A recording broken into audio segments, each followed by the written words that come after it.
All right, so we're back, ladies and gentlemen.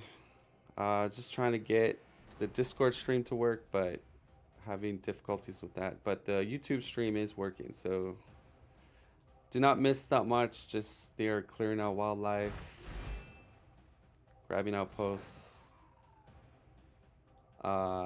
Northern team is looks like they want to get the two Space Marines linked up. But they are pushing slowly south, so again, we'll see what's gonna happen.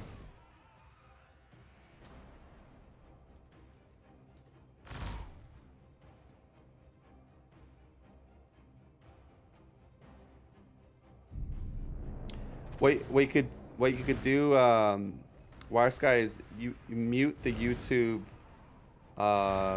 stream, and that way, like, you're not getting confused with hearing yourself or hearing me.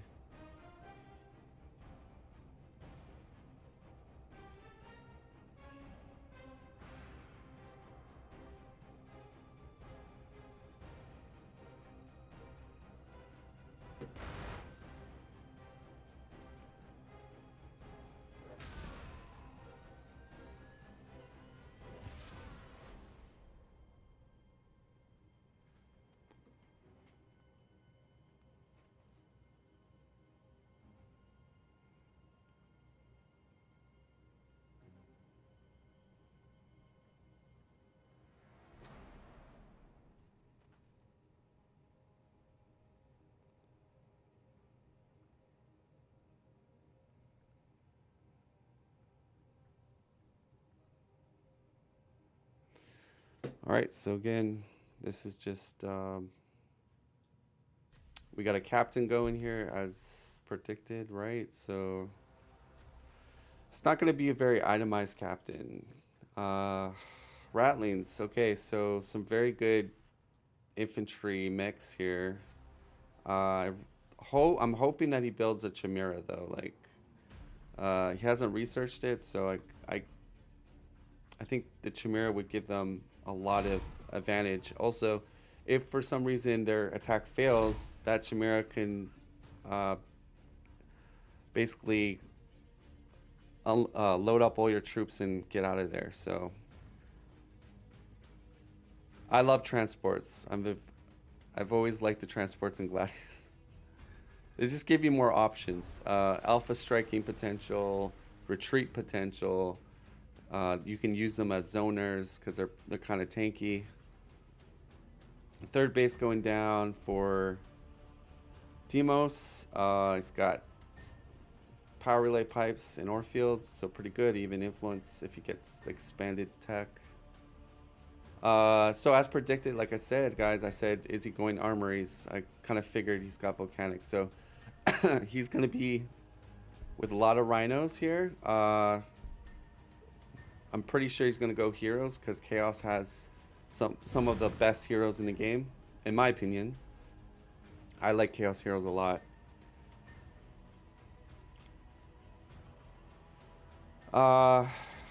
Yeah, so I mean, we are past the point of no return. This is going to be game one.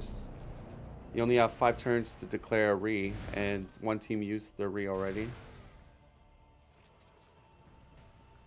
So Scout Sentinel is going to be pretty nice. It's going to make sure that they have accurate knowledge on ambushes or terrain placement, and having 1 or 2 of these is awesome because it just allows you to have good knowledge if it's safe to push or safe to attack. And with Gladius, that's what it comes down to. With PvP, a lot of it is tactics, placement, rock paper scissor type of what units to use. So when you have a bunch of forests or ruins, it's blocking your vision, your intel. So that's why it's nice having recon units like that. Of course, Yeah, that's with the recon unit, you can't hide your low morale units in a fight. yeah, exactly. Like Wire Sky just said, By the way, so Wiresky is a well-known player in Gladius. He's been around for a while, so he knows a lot of information of the game and the mechanics. Like that the rhinos are gonna have a rough time against those melta-bombs.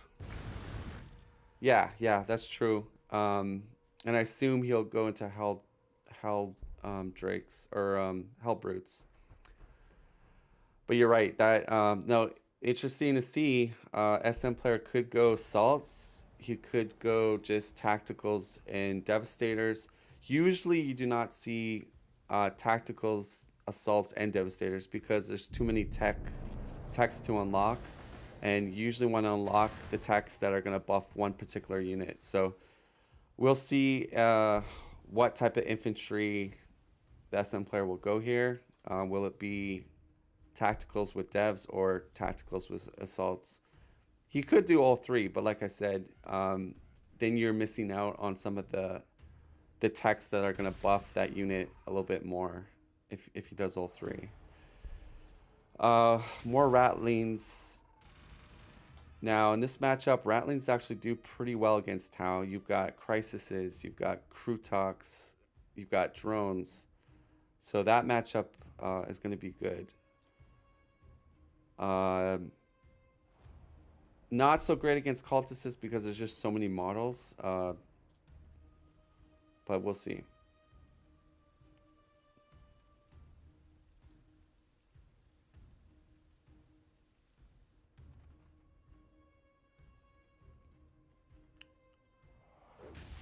This does look like it's gonna be an interesting match, though.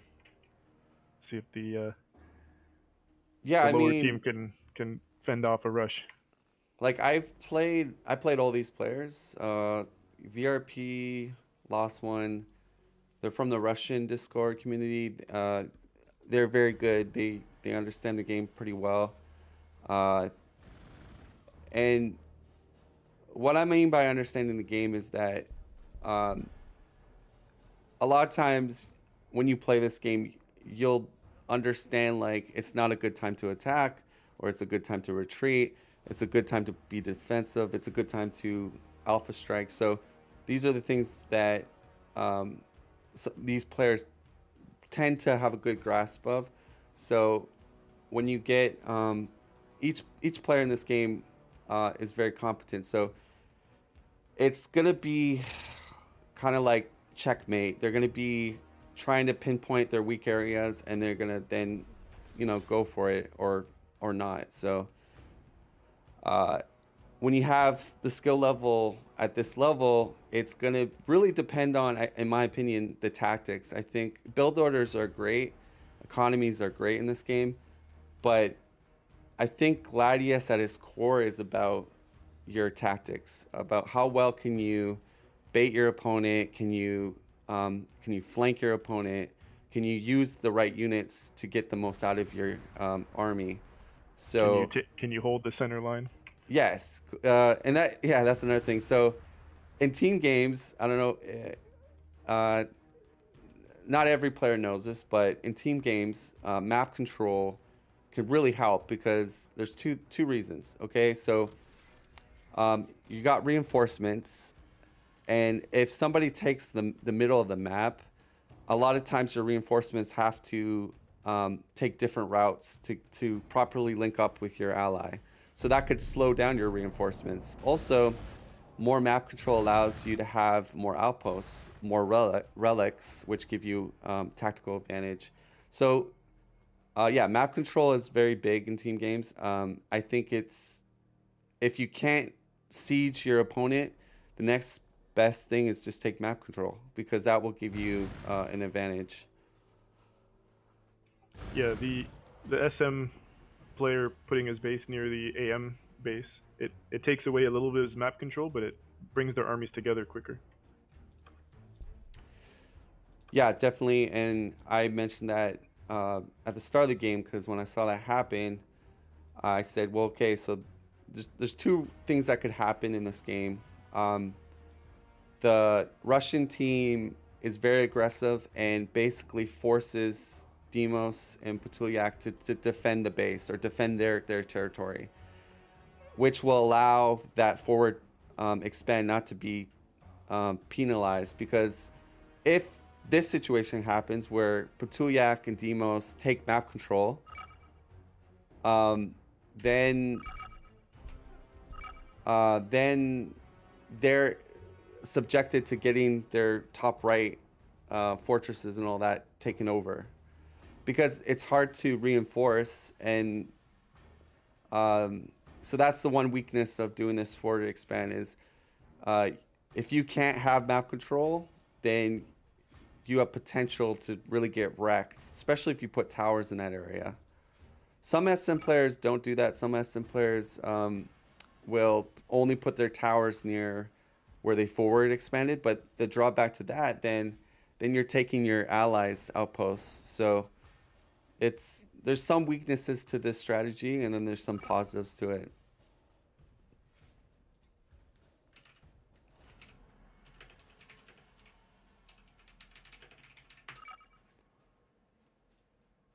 So VRP disconnected. He's trying to rejoin here.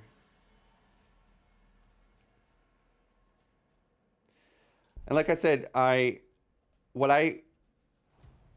if some players are asking why did the SM player build a captain, my interpretation of it was it's a mixed build with captain, or infantry build with captain. It looks like, sorry. It's mainly a zoner to dominate in the forest in the early game. Also, if they perhaps get to the base, and if he can get into the base hex, that's gonna basically be very hard for the other team to deal with it, unless Deimos has a Chaos Lord or something like that. It seems he's even given the captain a shield, or maybe he picked it up. He picked it up from a science thing. Yeah, I was saying that because he didn't start on an influence start, there's no way he can like aggressively itemize it. So really, it's because he needs the influence to put down the towers. So it's going to be pretty much a naked captain, but a naked captain on cover or on a base hex is still pretty hard to deal with. Yeah, I feel like this was a discussion they made before he even put his base down, because the fact that he's going ratlings and built an armory, he's going to try to get some long range units and have the captain for zoning. Exactly. So if the armies meet up, what probably will happen is captain will go onto an outpost, go into the forest, eat Overwatch, then they're gonna move a bunch of units in and try to do damage. Use the captain as a frontliner to absorb some of that alpha strike, or make it hard for them to counterattack. That's probably what we're gonna see. A captain with a shield too is just a strong deterrent. You know, most people won't move in to try to take it. It takes a couple turns to kill a captain, maybe even 3. And with a shield up, it could take even longer. Yeah, it's not okay leaving your units, you know, out in the open trying to fight a captain while another army's mowing them apart. Yeah, definitely.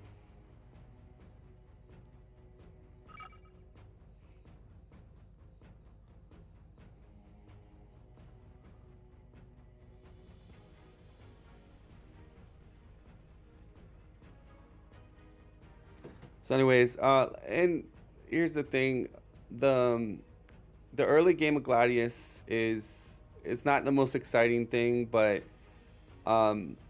there is a lot of things that are happening right now. Like you know, they're discussing their expansions. They're discussing how they want to go about the map control. There's a lot of things that they're doing right now that maybe seems like, okay, they're just killing wildlife, but they are making ideas and all that. Again, I still think the Russians are gonna try to push south, and it appears to be that's what they want to do. Deimos and Patuljak want to link up their forces, so they're clearing to the middle of themselves, and I think that was the right choice. So we'll see what happens.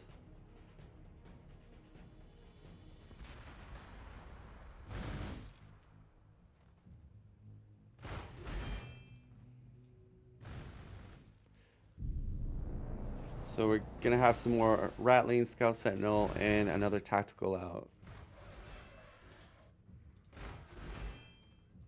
And yeah, the Russians, their army is growing. We see the chaplain tech unlocked. So, a real question: can he put a fortress down and get the chaplain? He's at 104 influence. This is on fast speed. He's got 2 towers already, I think. Or no, 3 towers. Okay. Turn 19. I'm not quite sure when his next tower is dropping, but his wreck is looking okay. He's still got 90 something in the bank.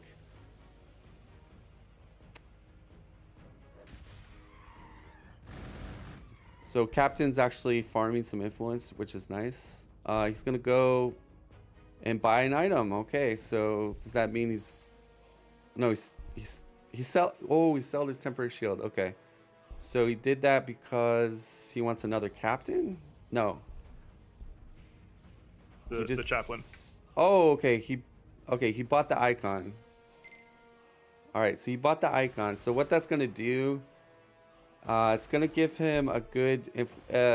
Basically, the icon's gonna pay for the next 2 heroes he has, and then some. Okay, as the game goes on, you're gonna get more and more value from this influence, but it's gonna help basically keep that upkeep of 2 heroes basically paid for, which is nice.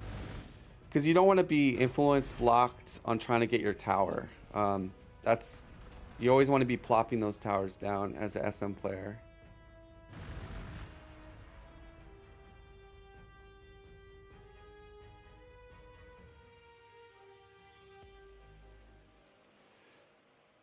So it'll be interesting. I think until Melta Bomb is unlocked, I feel like with Rhinos and the Tau troops, I think they will be able to hold. But as soon as Melta Bomb is unlocked, I think that's when you're going to see a disadvantage for Patuljak and Deimos. Because when Rhinos die, that's going to create a big demoralize. I think usually armored units have a heavier toll. If you lose an armor unit, you get a lot more penalty for morale. So we'll see what happens when that happens. And then what I'm going to do is I'm going to just I'm going to pop into the voice pod for Deimos and Patuljak and just listen in on what they're talking about, and then I'll come back to drop 3 in a bit. So we're muted. Just gonna hear what they're talking about, see what their plan is. VRP and LostOne, they speak Russian, so don't know going to their drop pod's gonna help us that much on what they're talking about. So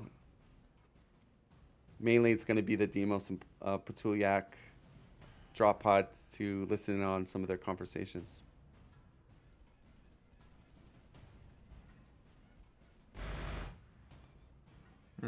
Health relic. Yeah, Nice. better than you. So I'll try to leave the science for you, and you can pick up the relic as well. Yeah, thank you. You want these pipes? What pipes? To the left, to the right of the relic. I pinged. Oh, it's pipes. I mean, will kinda help me. Okay, not a big deal, just yes or Not no. build. Yeah, I'm just thinking. Considering I will need to build food, which is a fucking shame. Probably I want to Okay, postpone so building energy. you just take all this. Yeah. I'll just take relic for now, and then continue up here. All right, so level 3 on the captain. Or This is pretty Fredo, good. I'll check. I'll clear for you, I guess. So you can just send a unit. All right, now it's Deimos and Patuljak's turn. And Deimos wants this fully secured on this bottom right.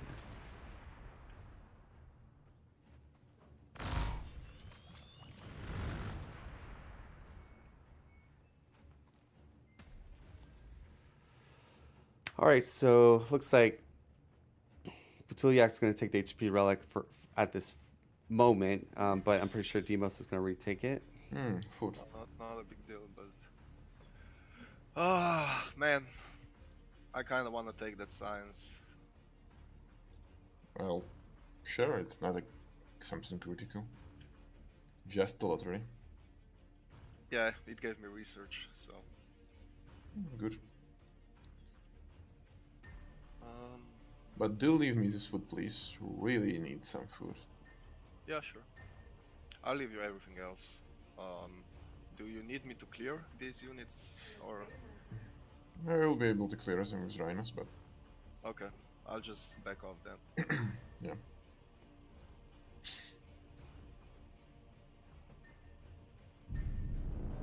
So remember what I said at the start of the game? I talked about I really wanted Patuljak to scout a bit north. And I said basically because that would give him a heads up. Since it's the Okay. first time I ever saw. I guess I'm clearing those ambushes. Well, yeah, I guess. You can mark them, right? Oh no, you can't see them. Okay, so I'm back in my own drop pod here. What I was saying is I really wanted Patuljak to. I noticed Patuljak doesn't scout too much towards the enemy in the early game, and I think that could.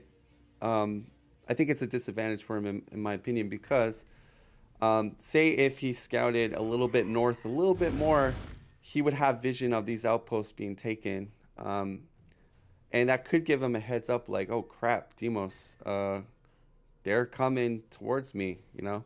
So we'll see how fast he.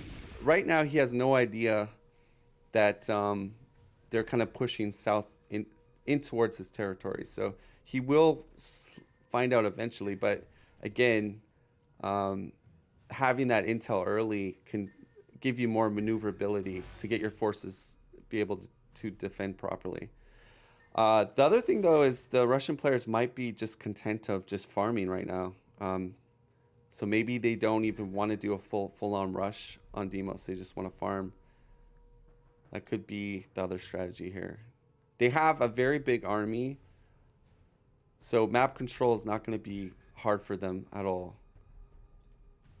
You got one robot in the middle here.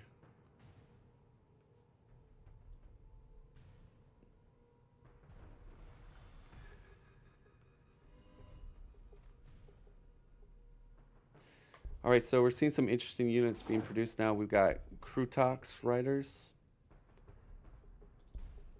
That unit's been buffed. You're muted on Discord. Oh, sorry about that. Yeah, so yeah, I just was quickly recapping that if Patuljak scouted just a little bit more, he might have, seen the northern army sort of coming his way, but he doesn't see that. Yeah, it seems the Russians are doing a little of both, farming and kind of scouting to see if they can make a push. Yeah. So they might just be happy, be like, hey, we're just going to go for total map control and farm, and maybe not even push Deimos' bases. So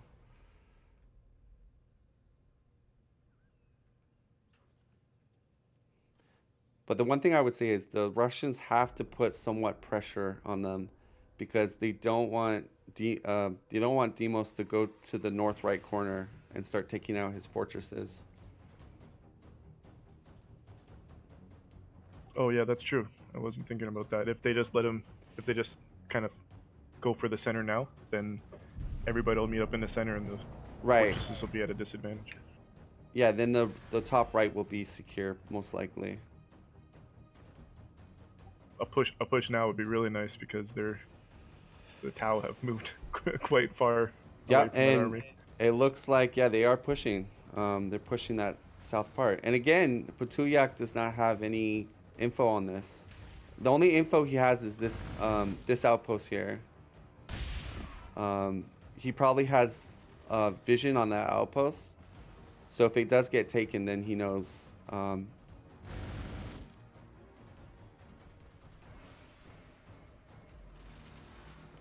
interesting. You have the AM player kind of just taking care of wildlife in his area over here instead of just reinforcing SM over on the left south. But I guess they see the robot. Maybe they're just they probably want to deal with this robot because it's going to slow them down a bit.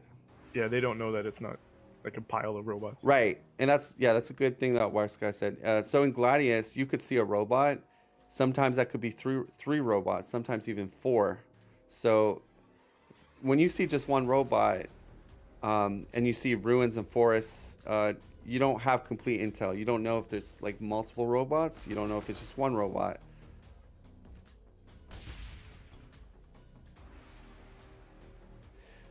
So someone in chat wrote about a question about resources. Are they distributed randomly, or does there tend to be a concentration at the center?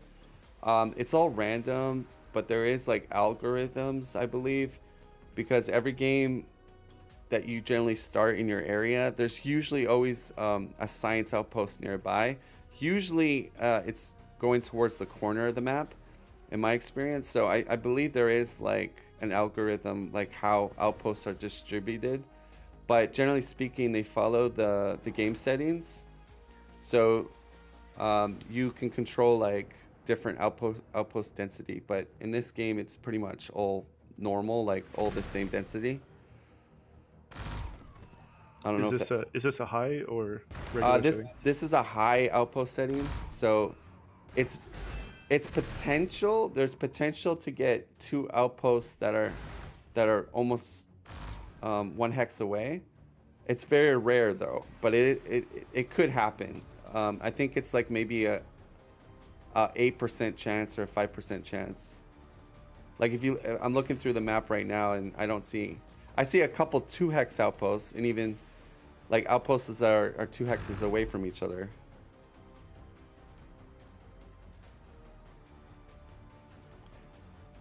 If you play on very high outpost setting, that 8% goes to like 20%. So it's a lot more common to have 1 hex outposts together. So you could have multiple outposts that are 1 hex away from each other, which I think is a little unbalanced because it creates scenarios where you can just have like crazy economy. All right, so he does secure a damaged relic. That's going to make melta bombs do more damage. It's going to make grenades do more damage. So that's very good. They want to hold on to that relic. And that's the relic I thought Patuljak was going to be able to control too.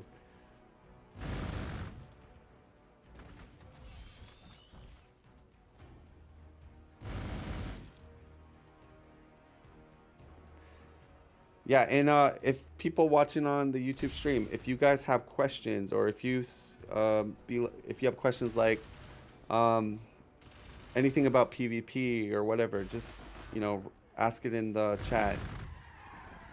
Also, if you want information like Descry, can I see the AM base, or just let me know. So right now, let's do a check. So this is the expansion. He's got his Manufactorum research that's going to give him faster production. He's got 1 armory so far. So he's doing, he's actually kind of doing my build when I played AM, which I like to do mixed builds. I like to do early barracks and then into armory. So it kind of looks like he's doing my build, which is kind of funny. So Deimos is pumping out the Chaos Rhinos, and going into Hell Brutes. Patuljak is pumping out some armories, so I assume we're going to see some Hammerheads. He's got 1 barracks. 2 barracks, sorry. 1 barracks in 2 cities.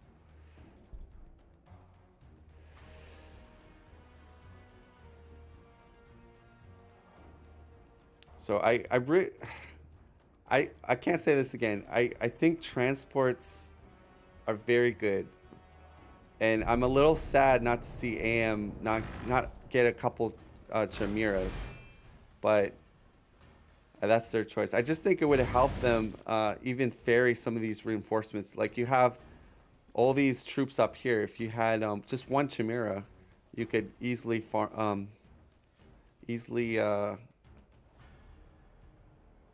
get them transported and onto the front line really quickly. So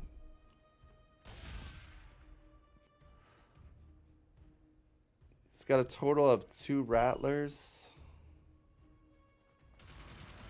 I hope he doesn't build more than 2 Rattlers, because I like snipers, but I feel like if they die, your morale gets just exploded. So I find like with snipers, you want, you want some, especially if they go a lot of infantry. But again, they're almost like a two-edged sword, because if they're not well protected, if you have a whole bunch of them, a lot of times you'll have a couple of them not protected well, and if they die, they're gonna nuke your morale for your army. So I'm the type of player that like just to have a few of them, not too many of them, because they are a delicate type unit, and they're a specific type of unit. They're gonna be only very good at killing infantry base units. A couple transports would make those Ratlings a lot more viable. Right, because you can shoot, load them up, run them, or you could use the transports as like blockers. Or do both at the same time.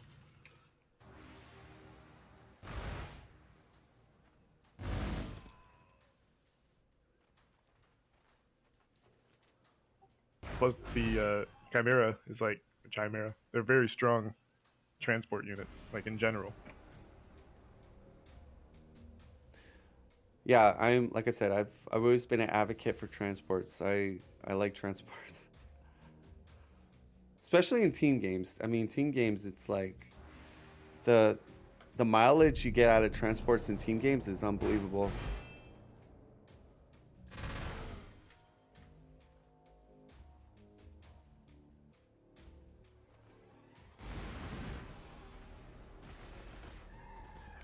All right, so we got a Bastions kind of in their way right now. Another Enslaver going to get taken down. And almost certain that the HP Relic will go to the AM player, since he's going into armories.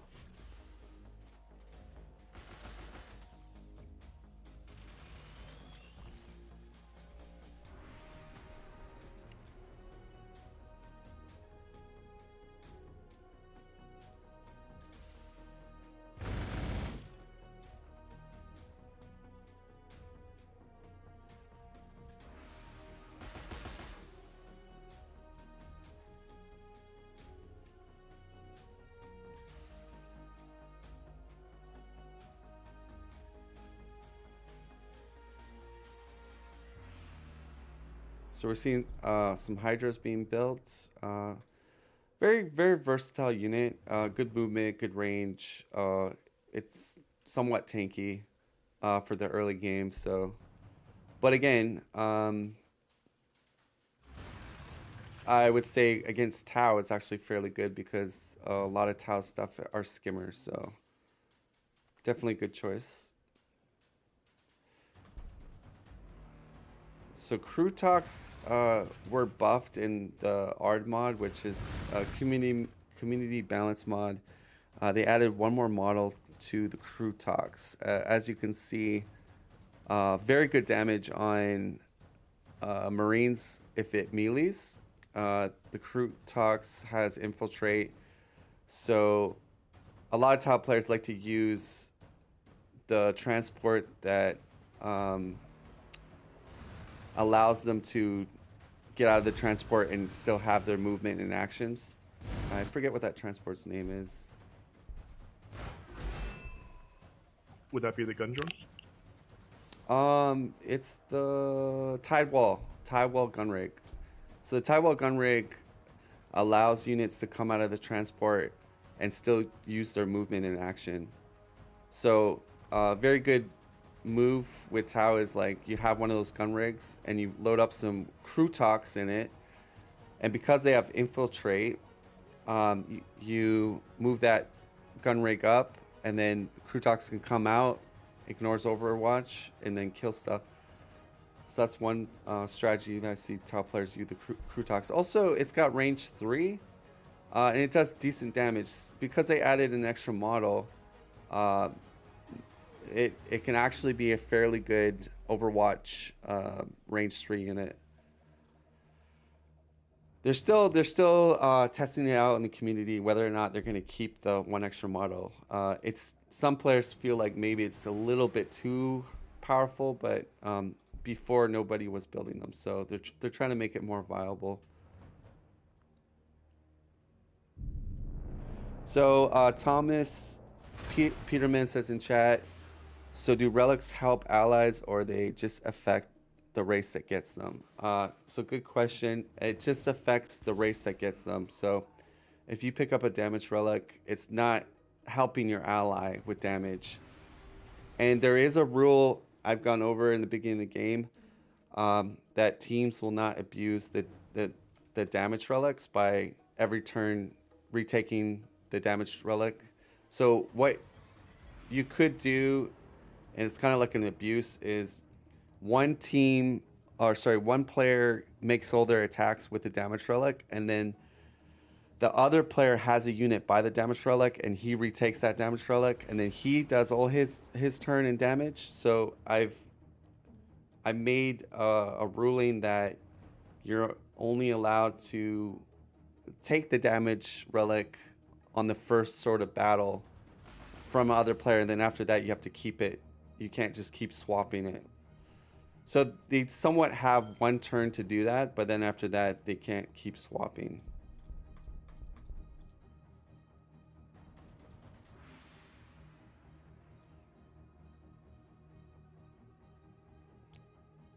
Yeah, it's a very frustrating tactic when that happens.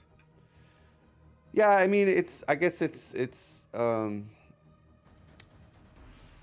I think it's borderline. It's clever, but it's also borderline like kind of cheese. You know what I mean?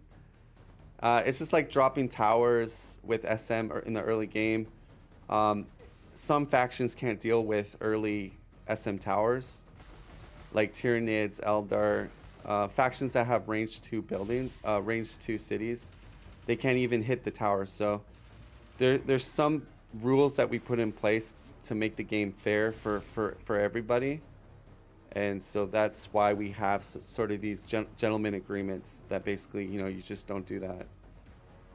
Even cities that can deal with the tower, it's just too much damage early on to recover from. Yeah. So Mr. Gusta Evil says, what's the name of the balance mod? So the balance mod is called Russian, I think it's called Russian Community Balance mod. Let me check real quick. ARDS mod? Yeah, but he wants to know the exact name. So it's called RU space Community Balance mod for very fast speed. Also on Discord, you can always just message in Discord and ask someone to drop the link, and they'll drop the link.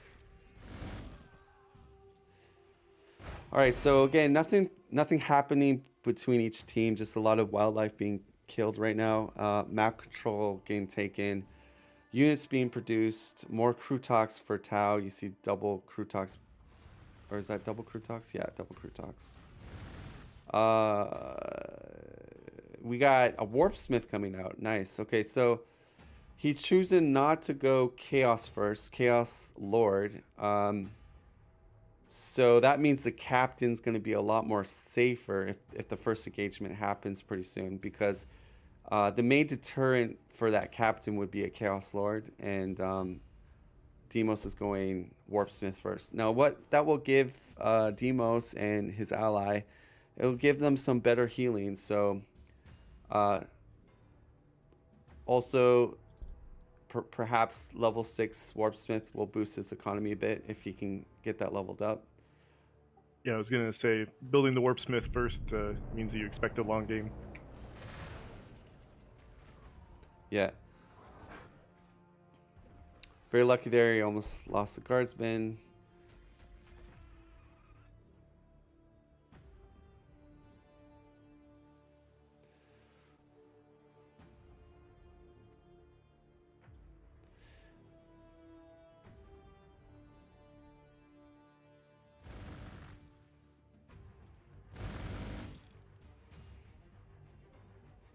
All right, so they haven't taken care of that robot. Again, they probably don't want to really engage it until, I don't know if they're waiting for Melt-A-Bomb, or they want the captain to probably get over there. That's probably, yeah, that's probably what they want to do.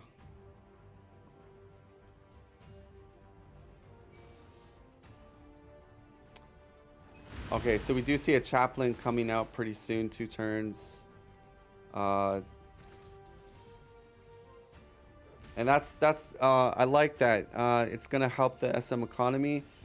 It's also gonna give them damage increase. So when they're doing those big counterattacks or alpha strikes, they can damage up their Melt-A-Bombs with the chaplain. They could damage up the vehicles. It's the chaplain is a very versatile hero, very good in team games because his ability also boosts your teammates' damage. So. Also, he can restore morale.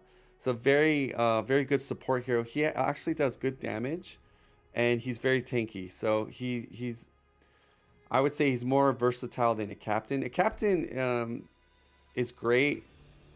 The captain's role really is like zoning, tanking, overwatch eating, and to generate that influence from killing stuff. All right, so he's level 4 now, so yeah, that's coming good. If he gets level 6, he'll get the free orbital strike ability.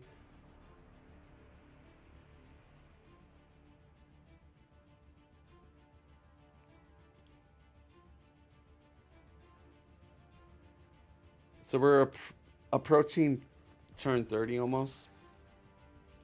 This is on fast speed. So Deimos now has information that SM is near his territory. And this is the decision making Patuljak has to make. He has a Crute Hound in position to do damage, but I think he's a smart enough player to know that just because I can hit that Tactical Marine doesn't make it the right decision to do that. Right now we're spectating, we have full information of everything. So Patuljak only sees that one Space Marine in that forest, okay? He doesn't, we have complete vision of all the armies. So yeah, if he moved it out there, he probably knows that there must be more units. Okay, so he's sending out a scout. He could be sending out a scout, or it could be wanting to stop the cultists. Yeah, okay, he wants to stop the cultists from attacking him. Yeah, but going back to my point is, he's definitely not going to risk his Crute Rider. He has to assess how many troops are in that area. So right now he's using drones to kind of get an idea. He's setting up a defensive grouping here, because if SM does push, he can still retreat. He's in a position where he's in cover. He's got some troops. So it's smart play by him. But at this point, they gotta start figuring out, you know, okay, SM's near me. What are we doing? Are we taking middle? Do you want me to scout that and figure out? So these are things that Patuljak and Deimos are probably discussing between themselves right now. And what I'm going to do is I'm going to flip over to their drop pod to see what they're discussing.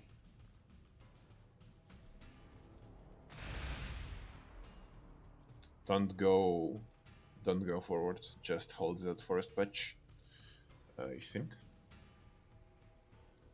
Okay, like I was discussing, I think Deimos is saying to him, just hold this forest area right here. So the Scry, are you streaming with a delay or something?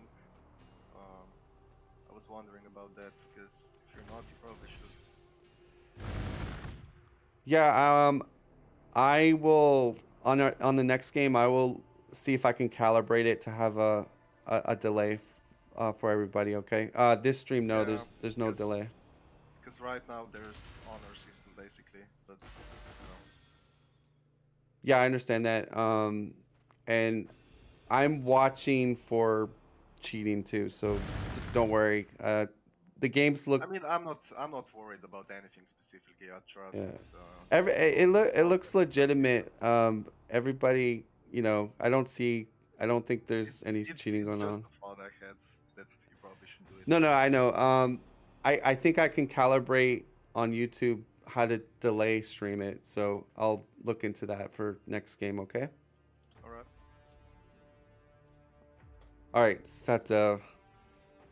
Patuljak's a little nervous seeing that SM is at his doorstep, so he's not accusing the other team of cheating, but he wants What tier a is delay. Space Marine Infantry Armor, Deimos? 5, just as everybody else. Should he have it by now? Probably not, if he went full infantry. I mean, if he is not opening with book, he will not have it for quite a while yet. Okay. He might not even have Melta yet. Yeah, he probably doesn't, I think. So my drone has one more turn.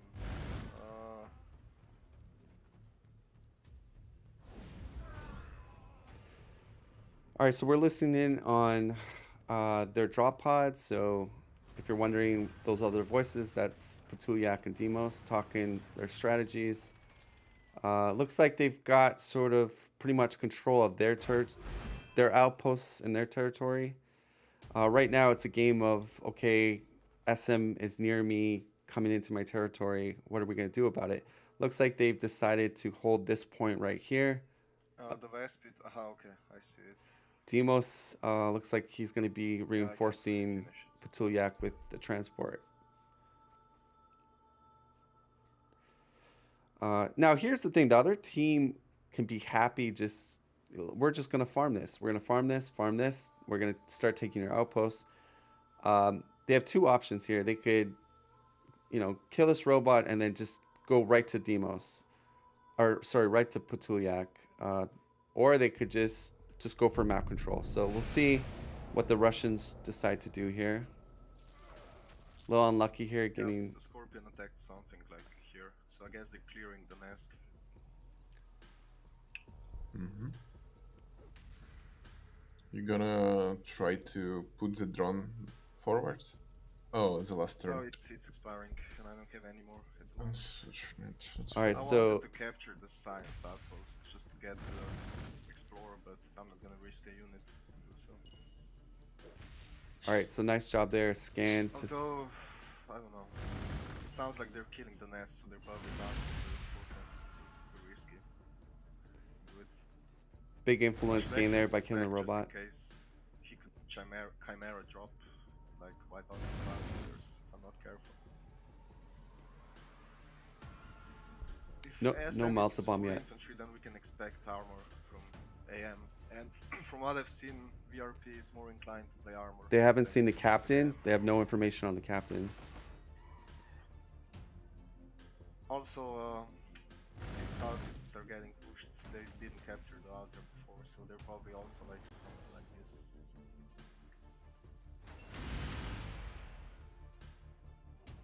Possibly.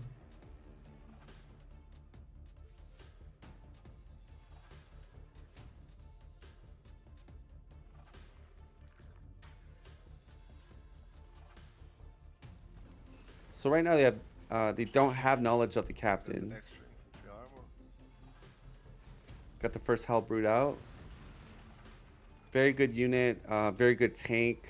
Very hard to deal with unless you got Melta Bomb. Combine that with a Warp Smith to heal them, even better. And yeah, like I said, Deimos wants to link up with his ally. You do not want, in a team game, competitive PvP Gladius, you don't want 2v1 matchups. I mean, you don't want your ally to have to be 2v1. As a... I should go back to pick up my Warp Smith. Where's the...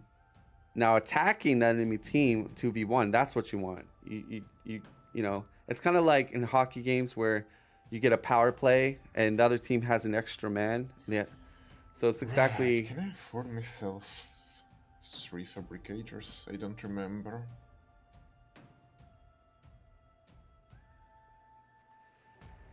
All right, so Thomas Peterman asks, I assume he's asking which team has the better composition, in my opinion.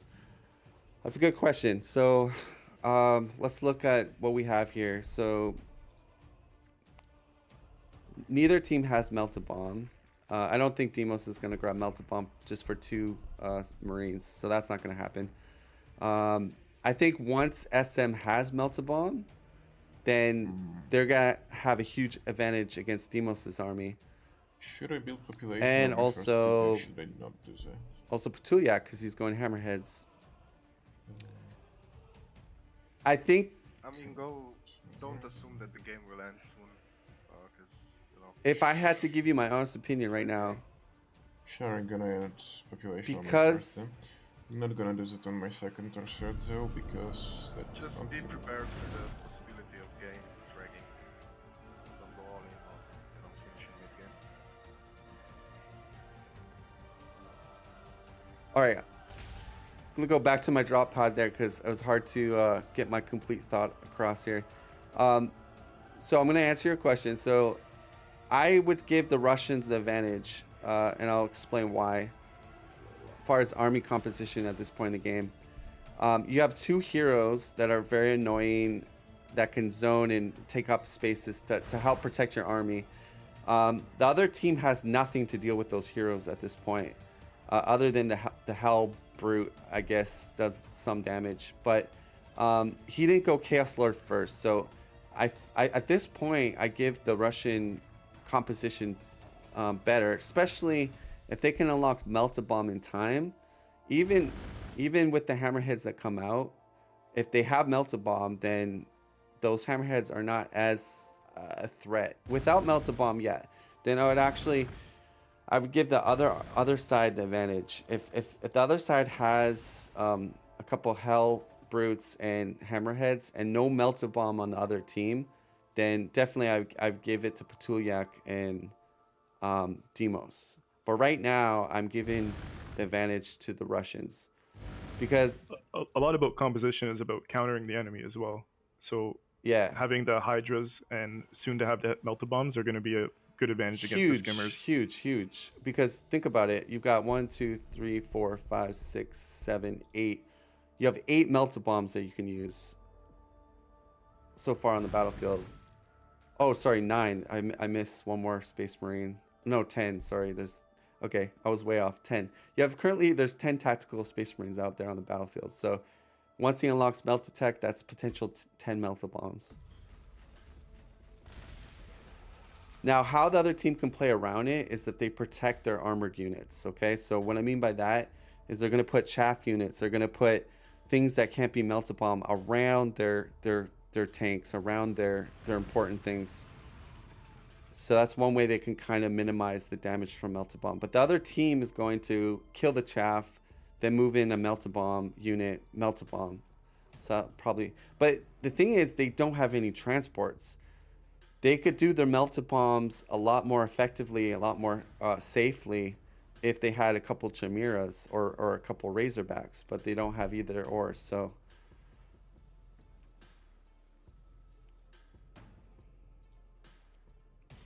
Yeah, it's going to come down a lot to how they use their drones to avoid getting hit by those Melta Bombs.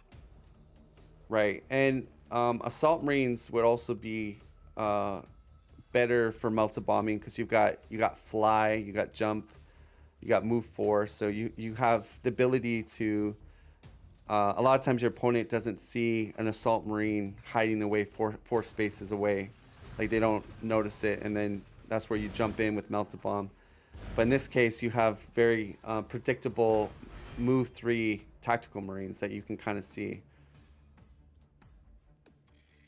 Yeah, it almost feels like the Russian players are also kind of locking in for a long game.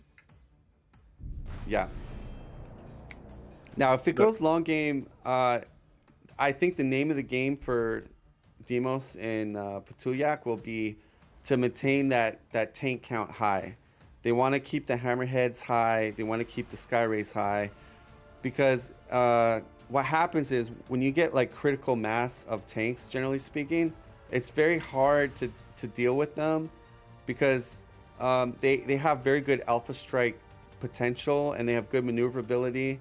So I think if they can keep, if the Russian players can keep the hammerheads low, meaning that they can destroy hammerheads every so turns, then that's going to help that they don't snowball. Because if you've ever played against Tau, or if you ever played against factions that have good tank units, the more tanks they get, the more harder it is for you to deal with that army.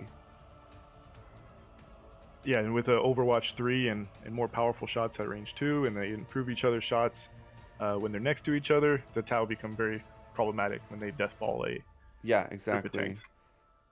Yeah, and that's sort of most Tau players play. They're very methodical. They they want to attack you when they want to attack you, and then they wait for those sky rays. They wait for those hammerheads, and then they just punish you, like with the range, with the Overwatch, and I played my fair share of games against Tau, and it can be painful if you don't keep their tank count low. They'll really make you pay for it. And then you might say, okay, how do you make them pay for it? Well, you have to be aggressive. You have to make them have to use their tanks, so that you can then set up positions where you can get to those tanks. It's kind of getting to that critical point now with Tau, that the Russians have to kind of make a move, or Tau is going to start snowballing here. They're building an extra builder drone so they can start healing their units. They got their tanks on their way. Yeah. It's looking pretty good for them.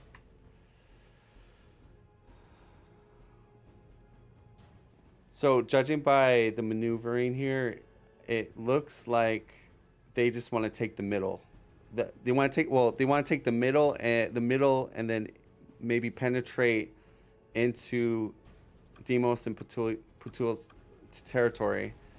I don't know if they're planning to try to cut off the reinforcements by taking their middle point. Like if they take this middle point, then Chaos can't reinforce. They're stuck on this side.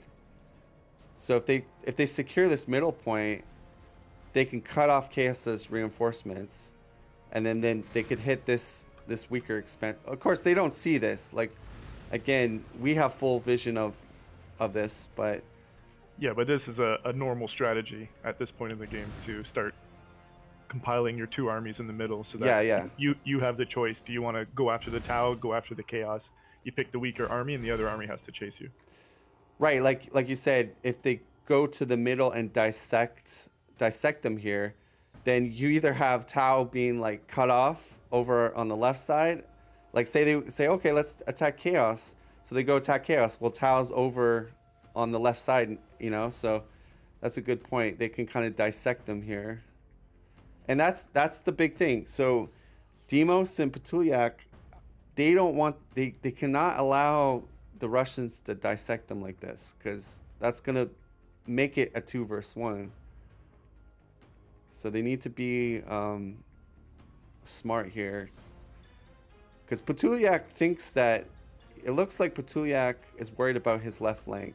I don't know if he thinks that they're gonna come on this area here. Yeah, I think that's where he first saw the attack marine, so he's worried about it on that side where he's trying to protect there. But the SM army has already moved over to rejoin with the AM. Yeah.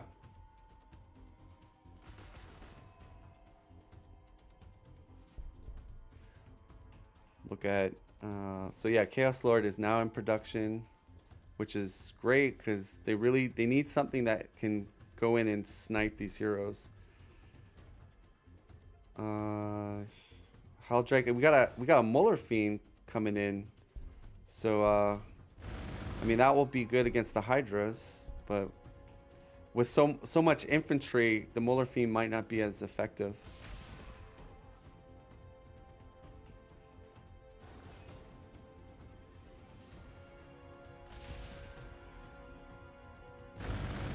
Yeah, losing a Mauler Fiend to Melta Bombs just tanks your Chaos Army's already really low morale.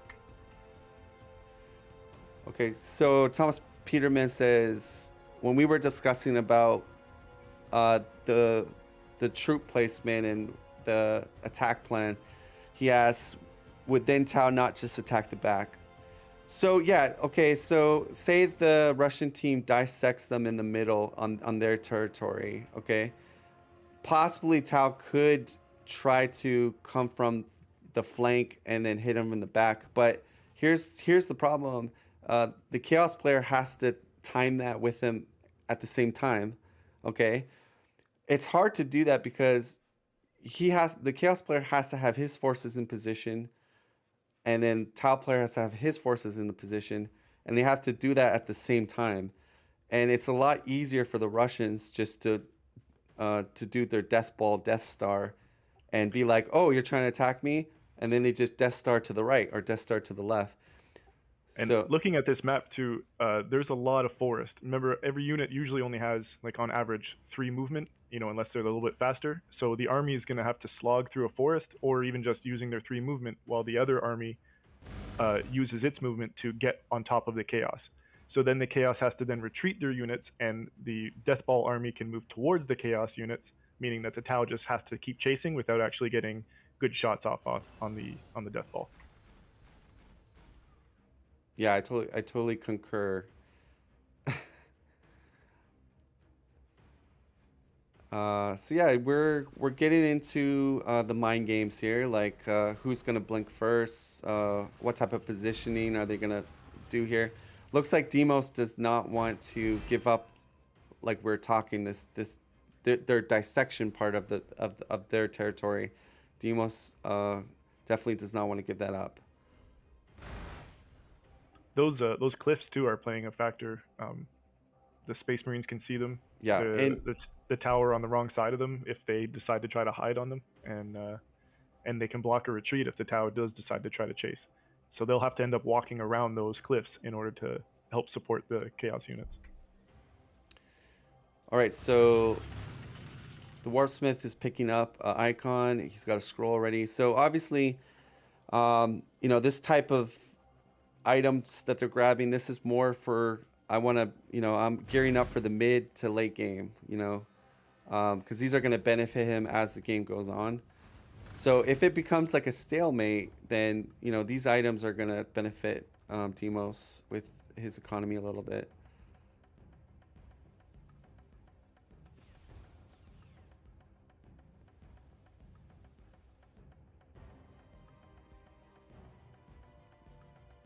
Oh, a scroll of Magnus too.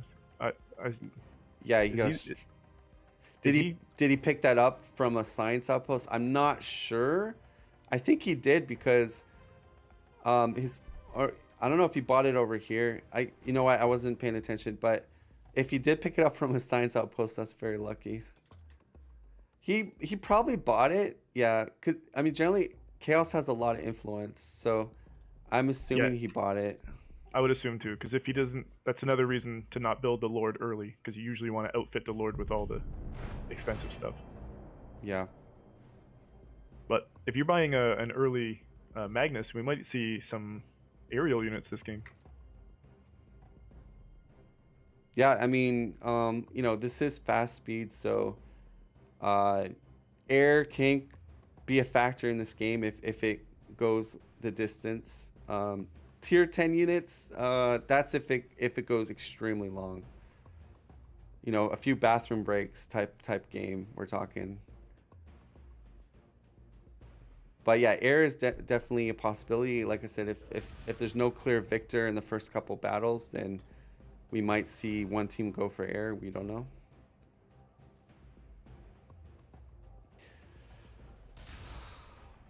Although going air against SM and AM is kind of like, that seems to be a risky thing because you've got hunters and you got hydras. Yeah, I was thinking that same thing. The hydras would just rip apart that air. And if yeah, they're very good specific counters to air, those 2 units. So level 5 captain, it looks like he's on his road to get level 6, so.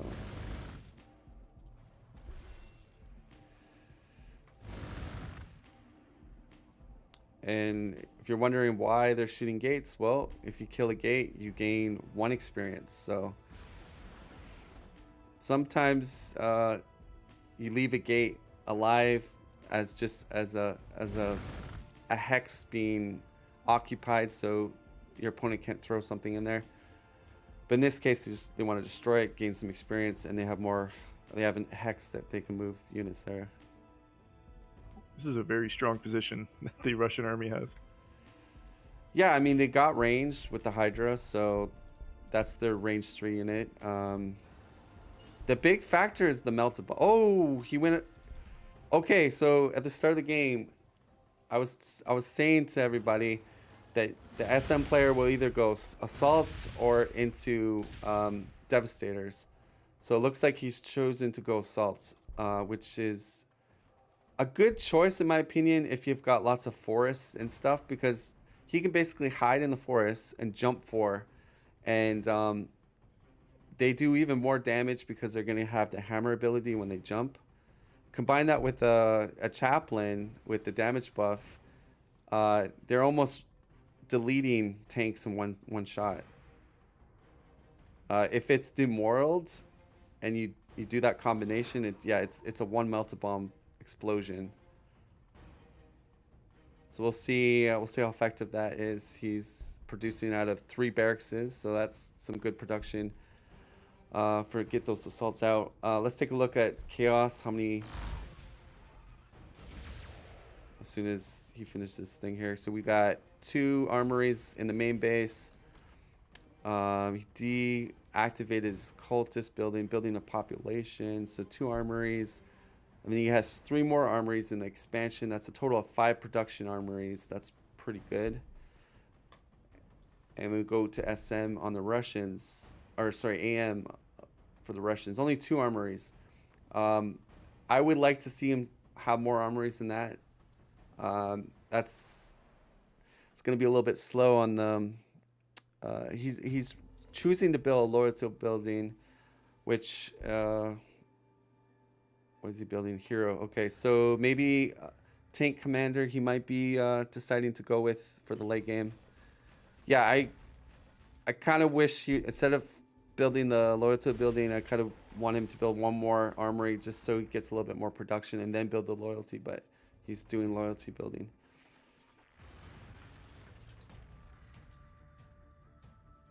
Let's take a look at Tau real quick. So Tau's got... So Patuljak's doing kind of like the optimal 1 building in each Tau city. So there's a loyalty mechanic with Tau. If you have 1 building only of that particular building type, you get like a bonus of loyalty. So he's kind of doing basically the 1 of on each of his cities, except he's not going into monsters. So monsters is a different type of building that uses up a different type of resource. So he's choosing the armor route with Tau with some infantry. Yeah, it looks like his energy production is not going to support the monsters. Yeah, definitely. And then his influence is so Tau players know this, but you're using your edicts or your tactical abilities when you use influence to buy research or buy food or buy ore. In this case, he's buying ore and research most likely, and food. And that's why he has a lot of influence right now. He's using that Tau ability to his advantage. It's a sneaky ability to buy food because he's in a deficit minus 13 food. But Right. It doesn't matter because you can just buy and spend at the same time. Yeah. Now I forget how much food he gets on fast speed when he buys it. Do you know? Is it 15 food? I'm not sure. I know it's 40 on standard. Maybe it's 30? 20? Oh, okay. Yeah. I'm thinking of very fast. Yeah. It's higher than that. All right, so he's using guardsmen's as the chaff units to sort of. Oh, okay, he's going in with a space marine here. So the real question is, I don't think Deimos will attack because Patuljak's not in position to help Deimos. So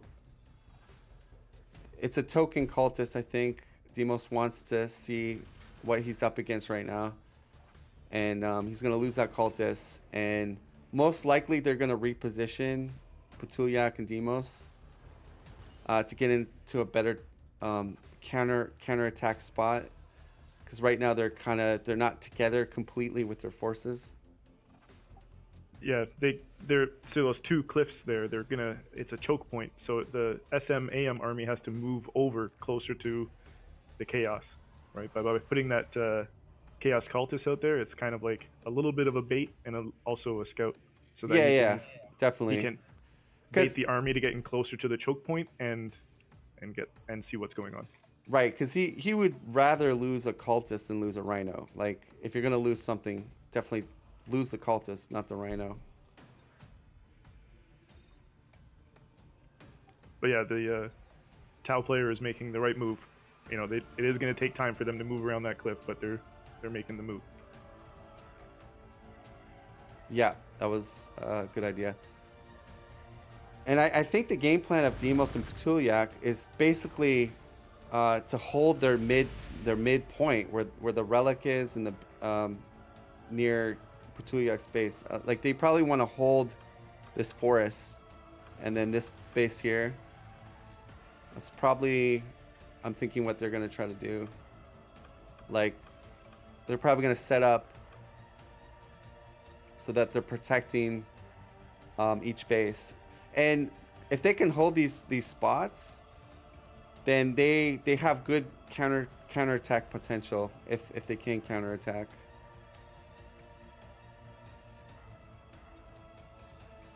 So they still don't know about the captain? I don't think so, right? Yeah, they have no knowledge of the captain yet. That's going to be surprising when they see a level 5, level 6 captain come out of the bushes. Yeah. And the Chaos Lord still is 2 turns away. He needs to send this Rhino to go pick it up, though. So hopefully Deimos is going to be doing that.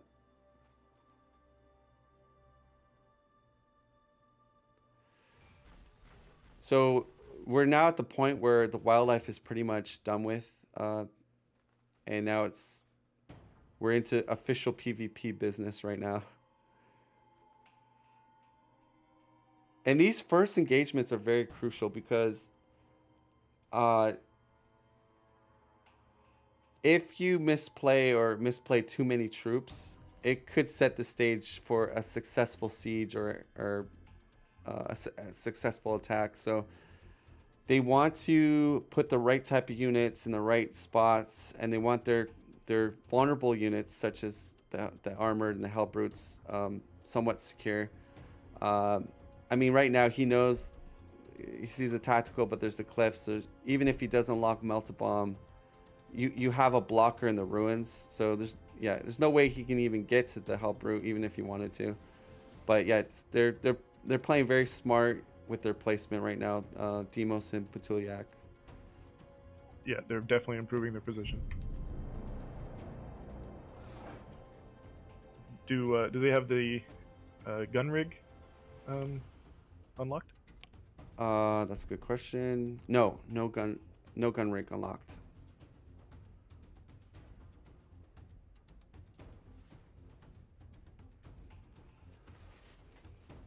Now the Russian players could just be like, okay, we're just gonna keep taking all your outposts. We're gonna have full outpost dominance.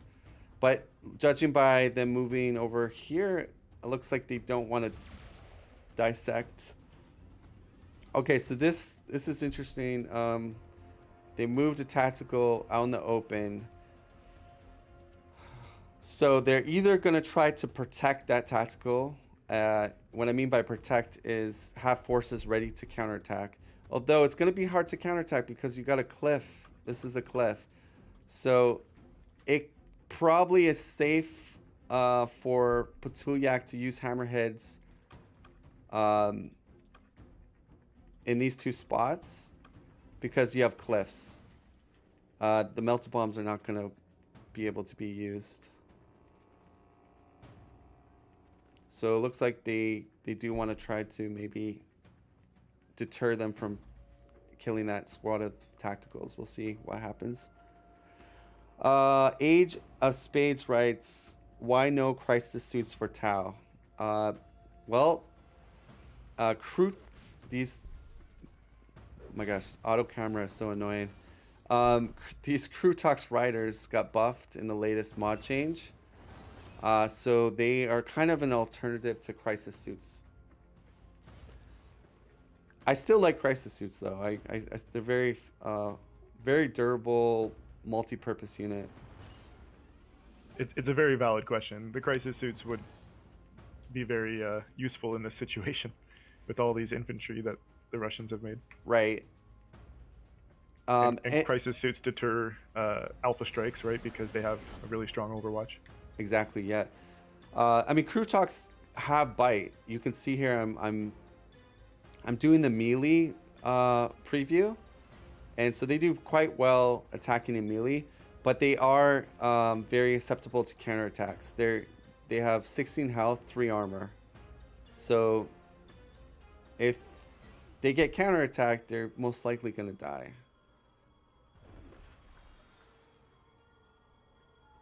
All right, so we got another hammerhead out.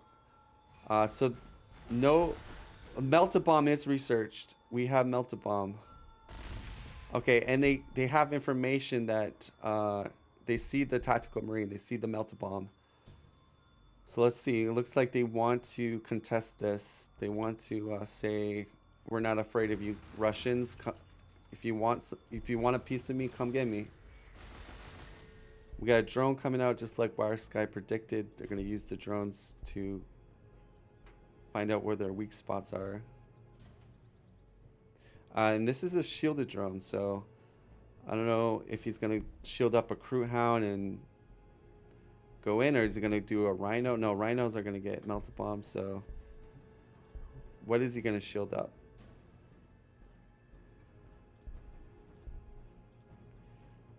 And I'm going to switch into their drop pod just to hear what they're talking about. Wondering whether to send the Vespids there, but probably they're just gonna eat too much Overwatch. Probably. So it's not worth it. Just stay at the safe distance for now.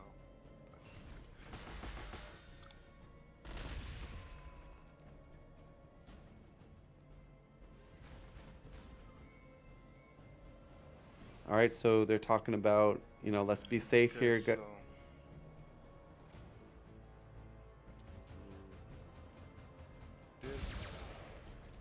All right, so they are going for the assault marine. Like I said, that cliff is going to protect them from melted bomb. Rhinos to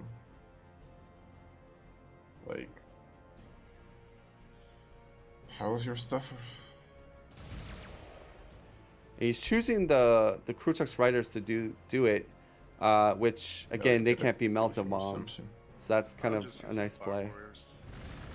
Oh, there's a captain. They found the captain. Look at that. They found the captain. Wow. Okay, so they know Big the boy. captain's in play now. Chaos Lord, where's that? Gotta get that rhino to pick up that Chaos Lord.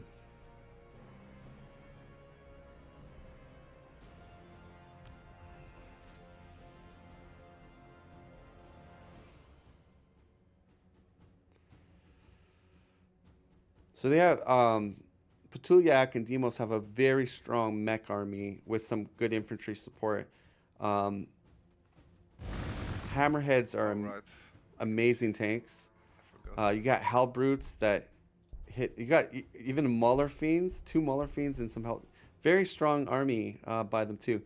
But the big wild card is the melted bomb. If the SM player can get some good melted bombs, then it could change the set of the course of the battle. Hydras are going to be better against the Tau player, so I don't know if he's going to reshift these units over to be against Tau.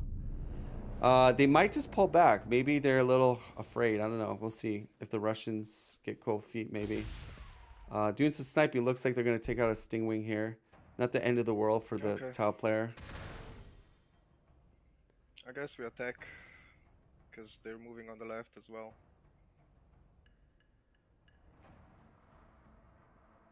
All right, they talked about it's go time.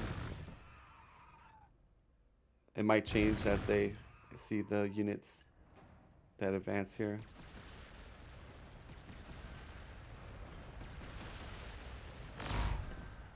All right, so they see 3 hammerheads. Ouch. That would scare me. I would be having nightmares right now. Okay, he's being. Oh, Oh, that was ouch. yeah. I Can they like. one-shot? Yes, they absolutely can. Yeah, like I talked about, the weakness to the crew hounds is ooh, hurts. ow, man. Yeah, that definitely. Oh, snipers. Double snipers. Can they get another crew hound? Nope, not enough damage. Oh wait, third sniper. Oh, it moved. Okay. So what are they? What are they?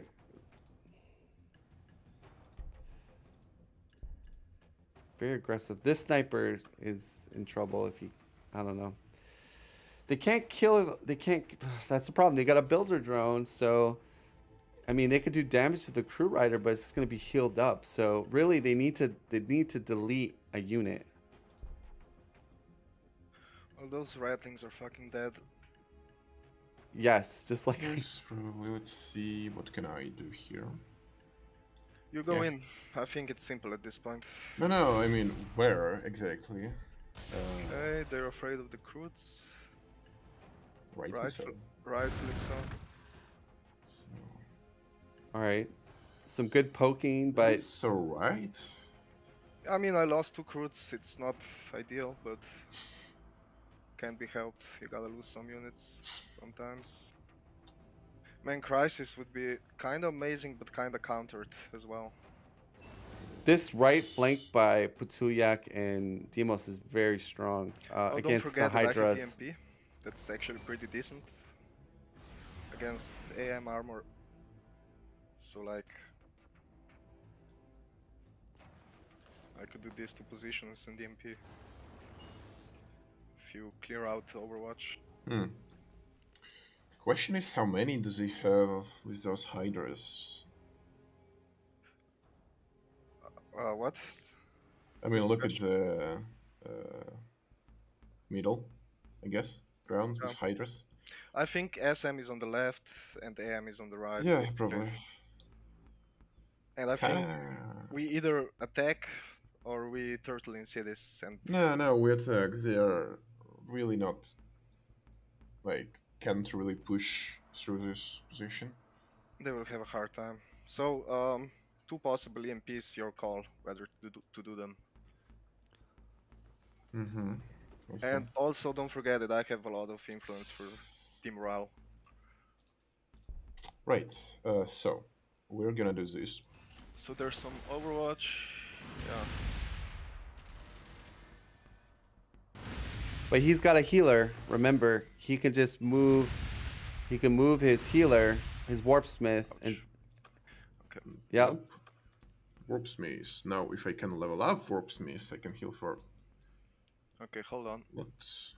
Yeah, good point. I wanna take this He's- with the Croods. We gotta be efficient with our time.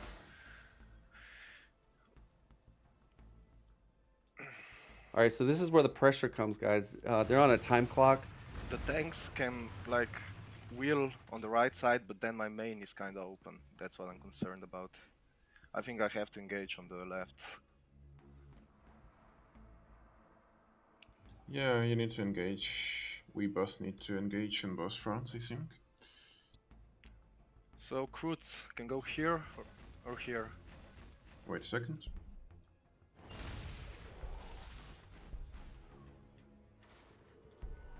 Oh, nice, nice. Okay, so they took out a Hydra. Very Okay. nice. So that's the most efficient thing to do. They're gonna take the guardsmen out. Okay, should I do the EMPs? Probably. Why not? Not quite leveled yet. Hold on.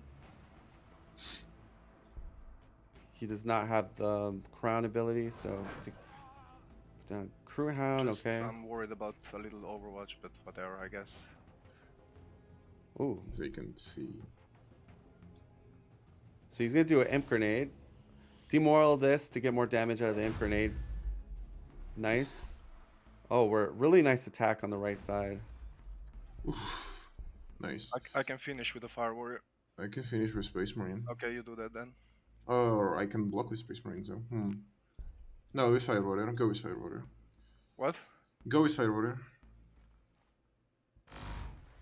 Okay, now they got it demoraled up here, so they can really Yeah, push good this level side armor if they want to. concentration. And that's what you want to do in Gladius. You wanna penetrate, Yep. Assaults. Full infantry. and you want to do maximum damage. So they're really they're like I said, this right side was very strong, and they're doing a good job breaking through on this side. Yeah, I should be careful with my tanks. I mean, he still doesn't have much of them, I think.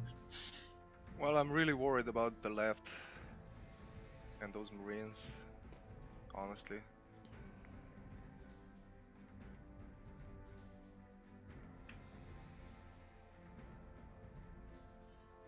No. Fair enough. Can we kill tactical marines on the outpost? I can use the Kroots in melee. I mean, can you kill them though with hammerheads or something? They do 4 points of damage per pop.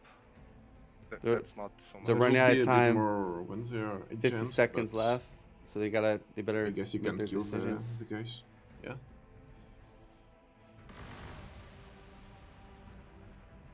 I'll just use the Kroots, I guess.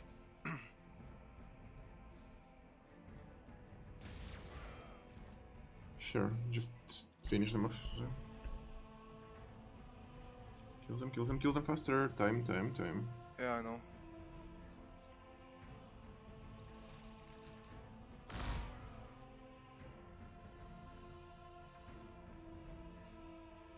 Come on. Come on, he needs to take the position.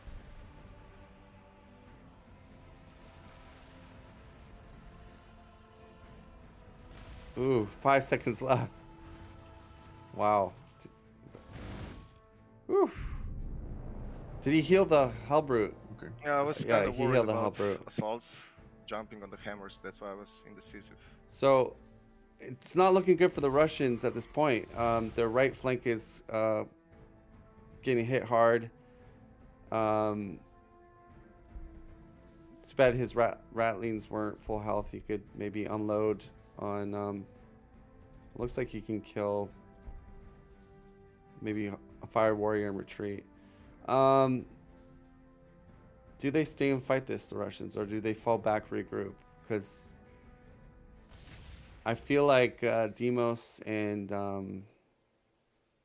Patuljak are winning this Yeah, I guess they engagement. don't know how badly protected my main is. I don't know. We can't really traverse that forest that easily. Now, You know. That's this also Hellbrute, you can only get one melted bomb on it, so because Well, of I this lost gate. all Kroots, I guess I'm spamming Kroots now. Yep. Yeah, they are falling back. The Russians realize But that I will still want a lot of Fire Warriors because they're much more useful So, for being Chef. where I think the Russians really And we misplayed don't need Chef. was Sure, but Kroots are good at, well, I'm gonna go back to drop pod 3. stuff. Why did they make...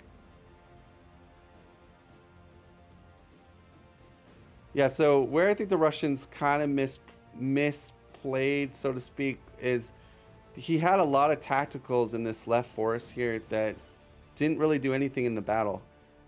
If he had those tacticals on the right flank, which is the flank that they got overpowered on, at least they could counterattack some of this armor maybe. Yeah, I think they gave up their position, moving those tacticals back over to the left. If they kept continuing moving their whole army over to the right, it Yeah, would've been they might have got too greedy with like how big their front line was, and because yeah, Patuljak and Deimos kind of steamrolled over that right flank. It was too far extended. That was the problem. they almost split up their army the way the Tau and Chaos had their army split while their army went back together. Yeah. So Chaos Lord is out. He's gonna buy some items, and he'll probably get items that will give him maybe a little bit more damage, or maybe a stun grenade. Who knows? To deal with some of the SM hero. Another small issue with the Russian attack was they were attacking like crude hounds and stuff is good to get rid of. Like they did destroy some of the army, but they were taking away morale on the wrong side where AM had no access to them. Yeah, definitely. Yeah, again, and this is why like these Gladius games, a lot of it comes down to just the tactics and knowing like, and having scouting information. Like I think if say SM had a couple scout bikes, right, you could kind of float a scout bike in here, do a scan, and then run it back.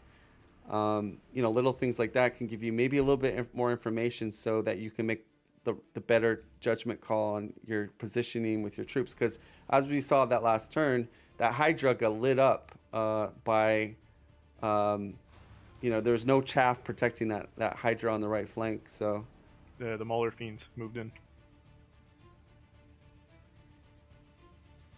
That's another thing too. The army's composition, they were better to fight each other on the flip side, right? Had the Hydra's been on the other side of the army, then it would have been yeah, exactly. Yeah, they got the wrong sort of units on the wrong side. Yeah. But now the Russians are being a little more defensive. They fell back a little bit. So if Deimos and Patuljak aren't pushing more out, they want to play the economic game. I think they want to be like, well, we're gonna hold our area, our bases, and we're just gonna keep building up. And when we feel it's time to come out and crush you, we'll do that. Yeah, it was not a game-winning engagement. Really, they just took the choke point back, right? Yeah. And now they own that choke point. Exactly, yeah. So what can the Russians do? Looks like tank commander is going to be being produced. I assume tanks are going to be researched fairly soon. And then he'll make a flip over to Lemon Russ. AM is still 3 barracks, and wow, he's got 5 refractories. That's a lot.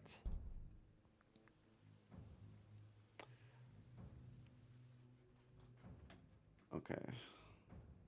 So here's another thing not many people know, but the better percentage locations and map control, the less you have to build resource buildings, because the less resource buildings you're building means the more production buildings you can build. Because right now SM is only on 3 production, which at this point in the game, when you compare it to Chaos has got 2 armories, 4. Chaos has 6 armories right now. Tau has 1, 2, 3, 4, 5, 6. Tau has 6 production buildings. So you've got Chaos with 7 production buildings and Tau 6 compared to AM's 2 armories and 1 barracks. So that's 3 production, but they'll get the 4th armory next turn, or 3rd armory next turn. So they're at 4 production buildings, and then you have SM with 3 production buildings. So right now I can tell you, just on the production economy side, it's not looking good for the Russians. They're Patuljak and Deimos have way more production buildings. So what that means is that if these engagements are happening and each team are losing units, it's going to favor the team that has better production because they're going to be able to get more units to reinforce. And so in the battle of attrition, it's going to go to Deimos and Patuljak at this point, unless the other team can start getting their production buildings up. Because right now they're losing that game. So battle of attrition is going to go. It's going to favor Patuljak and Deimos at this point. It also looks like Chaos is taking back some of the map control, which was the big advantage that the Russians had early. Right. Yeah. Oh wow. Yeah. Deimos is really. Okay. So this is kind of a gamble because if the Russians can somehow surround these units that are in this area, they might be able just to wipe it out. But Deimos and Patuljak might use that as a bait of so to speak.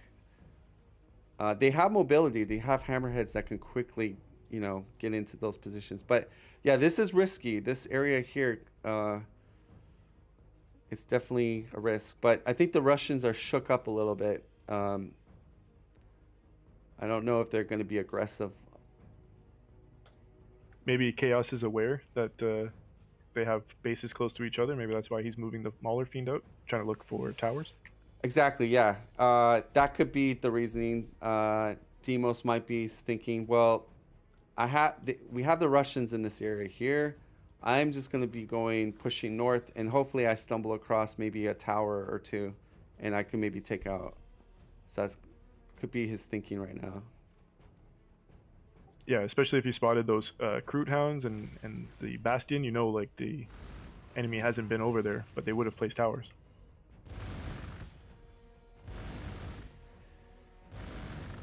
All right, some drones doing some scouting. And that's very key. Like, you always want to have good information. Good information is going to allow you to position your troops in spots where they can't be punished.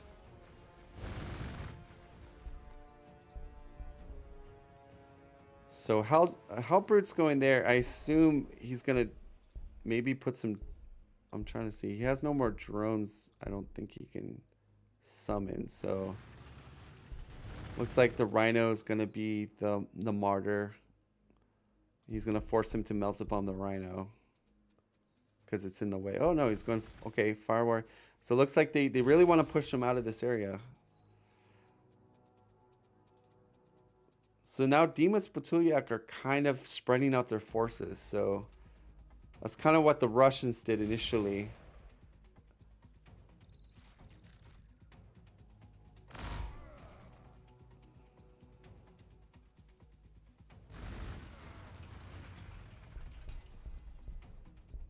So the Hammerhead should be able to finish that tactical out. And again, this is sort of like, this is what happens in Gladius, is each team is trying to penetrate the weak areas and take out a unit or two, and then the other team has to decide: do we counterattack? Do we keep falling back? Do we reposition? So right now they're taking out a unit here, and they might want to fight. They might want to do an engagement on this side. We'll see. Yeah, I think at first I was thinking this was not a great move by the Tau and the Chaos, but now that I've seen them kind of if they can get rid of that tack, I mean, I'm watching on a bit of a delay here, but then I would want to retreat if I was the Russians.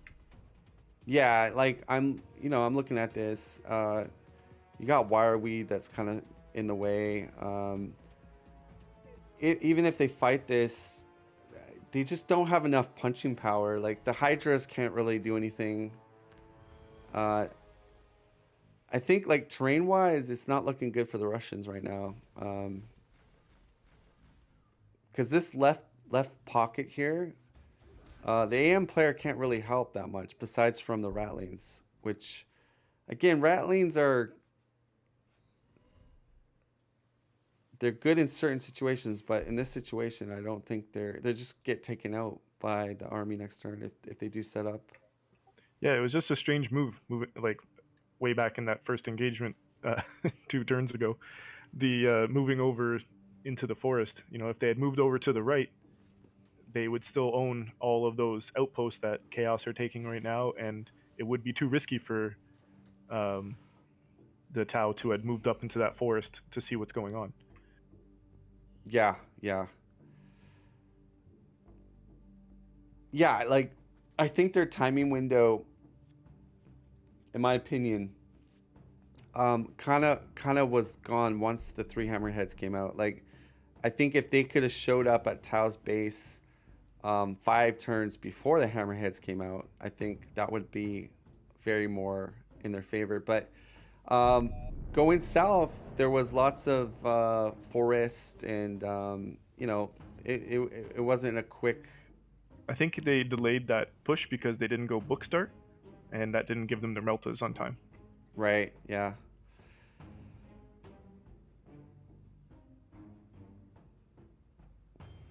Now the Russians aren't out of this game, folks. Like, things can turn on a dime in Gladius. Like, they could, you know, Deimos Patuljak could make a mishap. They could, you know, like I said, this force over here, maybe they get encircled.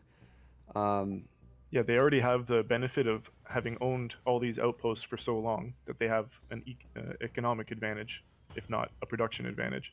And they still, the Tau and the Chaos still have to chase them all the way back to their base, which gives them a lot of time to build up another force. I mean, not that they've lost much of their force. They have a tank commander coming out, I see. Like, there's going to be 5 problems. turns. Yep. Now, because they have no transports, this tactical is going to die next turn, for sure. Yeah, their retreat's going to be a lot tougher without transports. Yeah. All right, so it looks like they want to kind of hold this area. That's their home base at this point. And then I guess they're going to see how well they can engage them here, maybe. Yeah, I really want to see Lemon Russes soon from the AM player.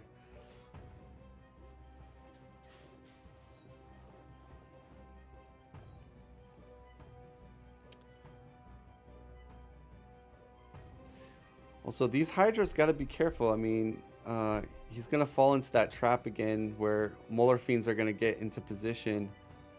They need, like, yeah, some guardsmen just to screen, just so that they're protected. So hopefully he's going to do that. I gotta say, the drone scouting that the Tau have been doing has been pretty clutch here. Yeah. Yep, that's very important. He's making the Chaos aware of, like, their weak points, and Chaos has exploited it.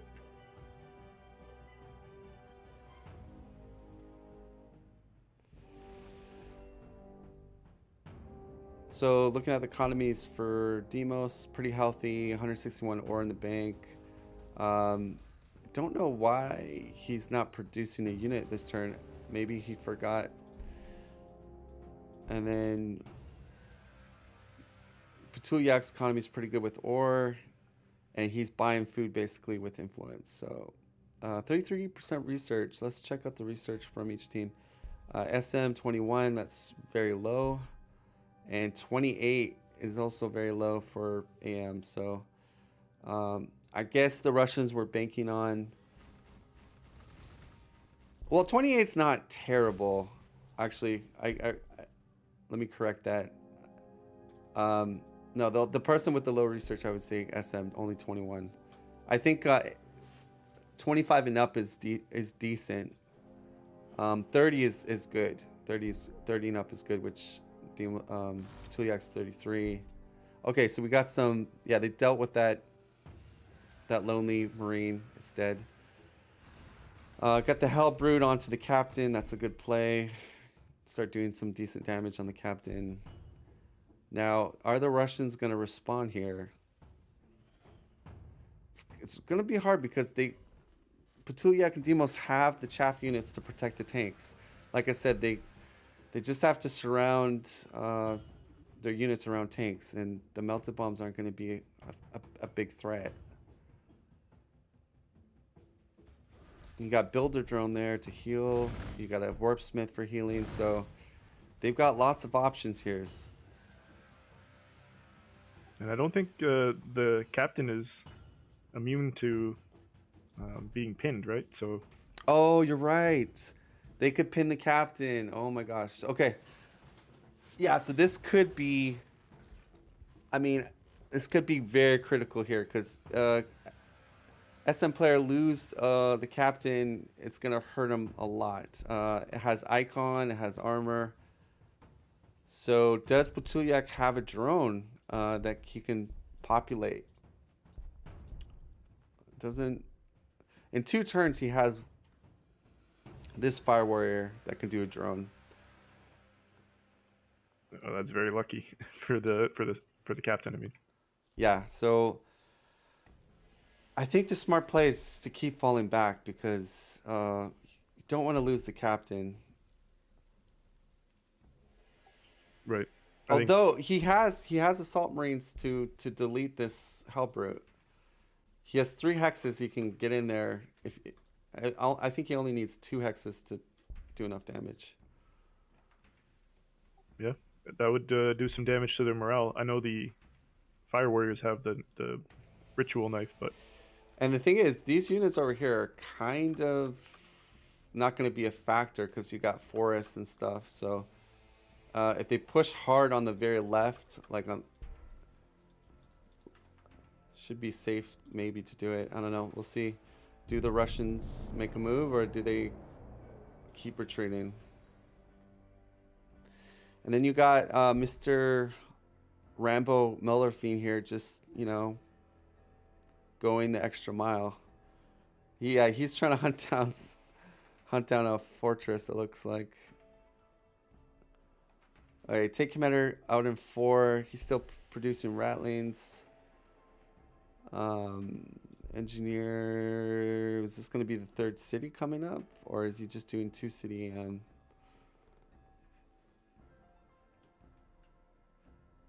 He needs, so his ores.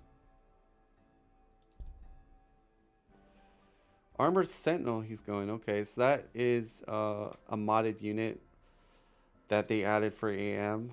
So basically it's a Sentinel that doesn't have the scan ability, but it does a little bit more armor piercing damage.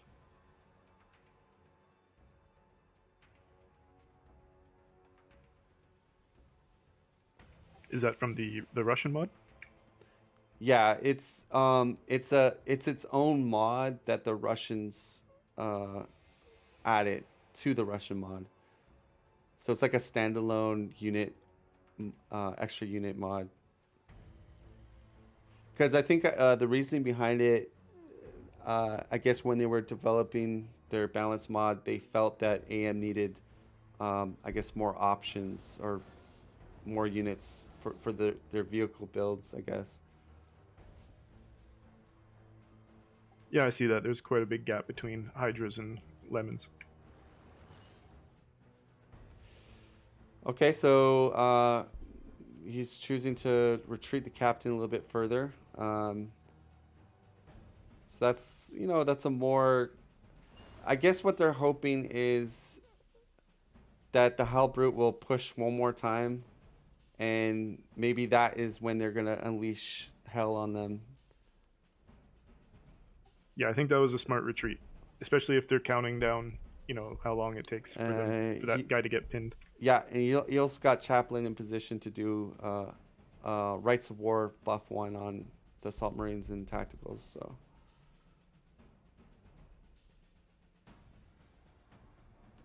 He's probably so anxious to get that level 6 on the captain.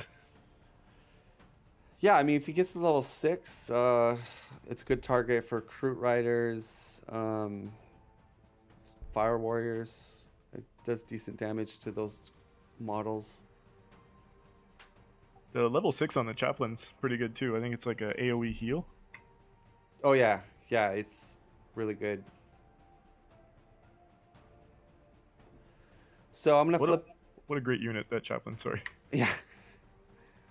I wish more SM players would build them because they not only they help you on the battlefield, but they do really help you. Like look at this, 8 loyalty. So you think about that, you have to buy a loyalty. Okay, you have to build a loyalty building that wastes time when you can build more production buildings.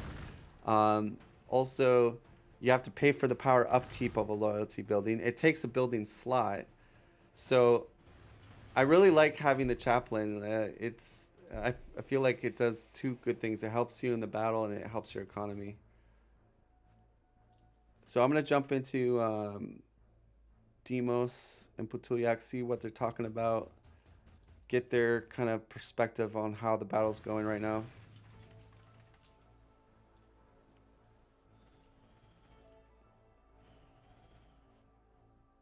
All right, so we're in their voice pod. They're pretty quiet.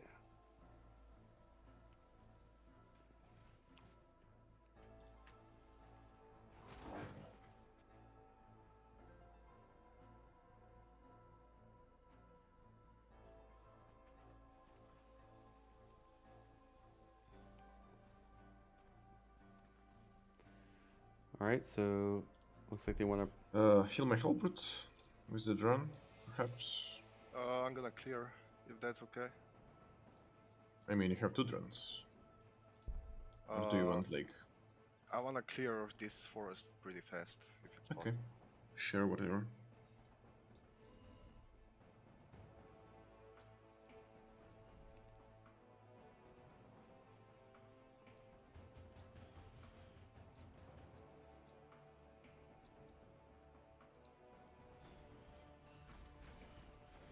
All right, so again, they're being cautious here. They're, you know, kind of having more of the chaff units in the front and cover. Very important tank units in the back, so that's really good. Halbert's gonna kind of bait this out. Maybe this is a bait, I think. Oh no, they want to secure the damage relic. Wow. Wait, what? Is new Havoc Launcher actually deals more damage to infantry, even though it is Skyfire? Wait, that's... What the fuck? Yeah, I'm building more Rhinos now. Do you see this damage? It's insane. So he's commenting about the upgrade for the Just block Havoc potential launcher. ASM. Of That's all. of course. Why would I not do that? Okay, drop Forge. Ooh, Molorphine right there. That's pretty juicy for the chaplain buff.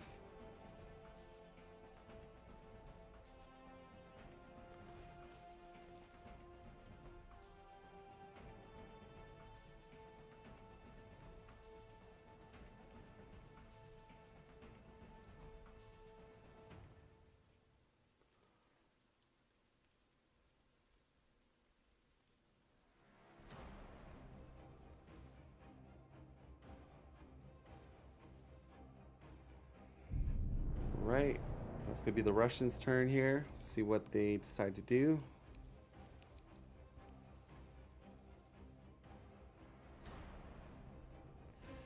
Tank commander slowly being produced, and we got armor sentinel. It's just, yeah, not too much damage.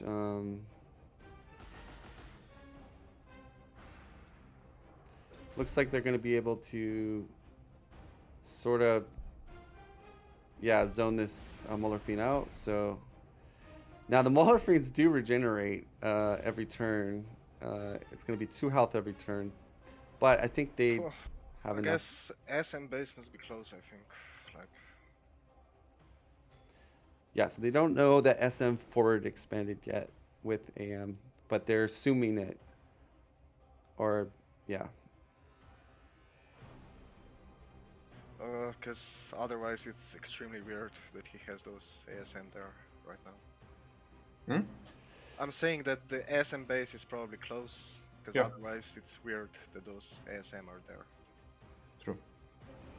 All right, so Thomas Peterman says, how important is Be right terrain back. removal in PvP? When I come back, if there's any movements, The other important, tell me please.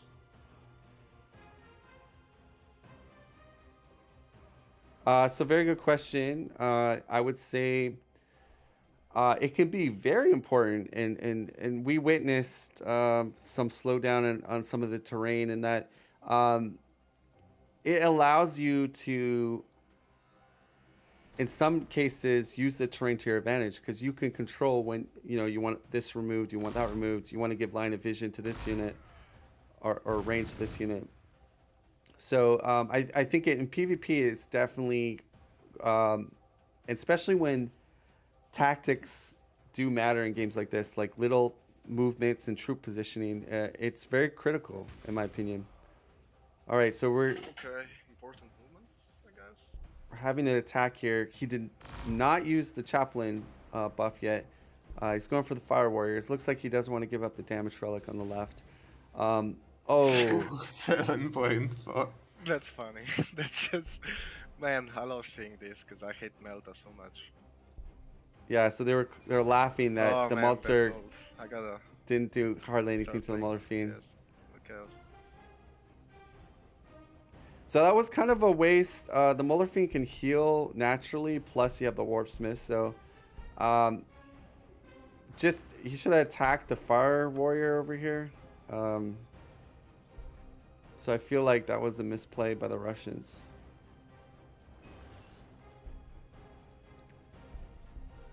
Again, you got all these Hydras. They're gonna get chewed up by Muller Fiends and Helldrakes. So you need to protect the Hydras with chaff units. He's got a lot of them, but again, 2 of these type units, they take down a Hydra. Okay. So again, this is Relic looking really bad for the taken. Russians. Let's see here. Wait, let's take the relic first. Okay, they want to take the relic. Looks like they gotta dig deep here to get to it. And they'll get it. Can you finish with the Rhino? Alright, so they're gonna take the relic. Can I take the relic or you want it? Yeah, whatever. Heal my guy. Which guy? Okay.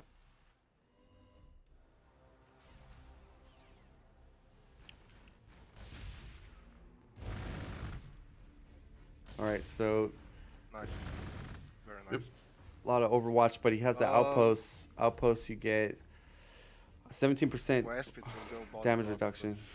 but First. Oh, I found base of Astro Militarum.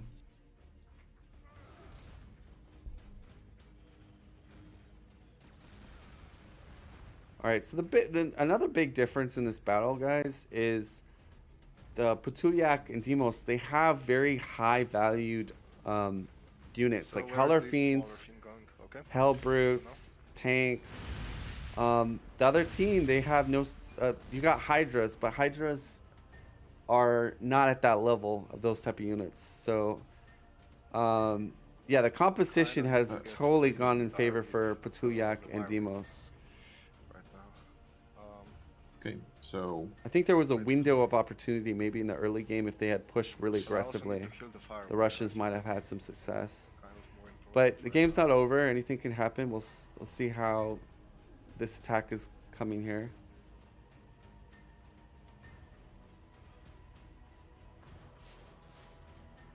want my Hellbrute to help kill tacticals? On the outpost, yeah, kinda. No, not the outpost. I mean, the Hellbrute, not this guy. Of course, this guy will attack them. Okay, if I mark her light, that should be it. And then I can drone. Do you want me to shield? Nah, it's better to pin right now. All right, these and guys what you're wait seeing first, let's do is the Russians are this. constantly losing 1 or 2 units every turn. So again, that's going to add up, and the fact that the Deimos and Patuljak have more production buildings than the Russians, it's just going to keep cascading in their I advantage. need your demoralized to demoralize Hydra. Okay, which one? Pink.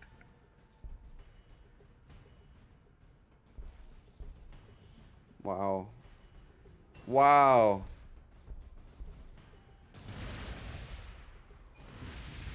Still, he has enough. Again, that's so. Just like I said, they need to protect the Hydras. The other team is protecting the tanks, but again, the Russians are not Okay, protecting the their armored tanks units. can suck a dick, I guess. Can't really do much. Exactly. Overwatch. I guess I could do this. Yeah, this is not looking good, guys. I'm kind of afraid of assaults, so I'm just gonna overwatch with the tanks. It's not looking good for the Russians. Indeed. They're demoralized because they lost the Hydra. Their troops are pinned down. Their heroes are kind of Okay, we're I out mean, of stuff, so let's pin these guys. Do Chaos Lord this, is inbound. Do this.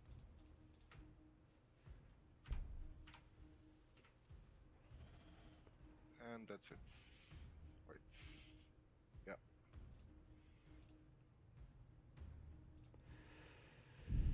Yeah, it's not looking good for the Russians. No, it's not.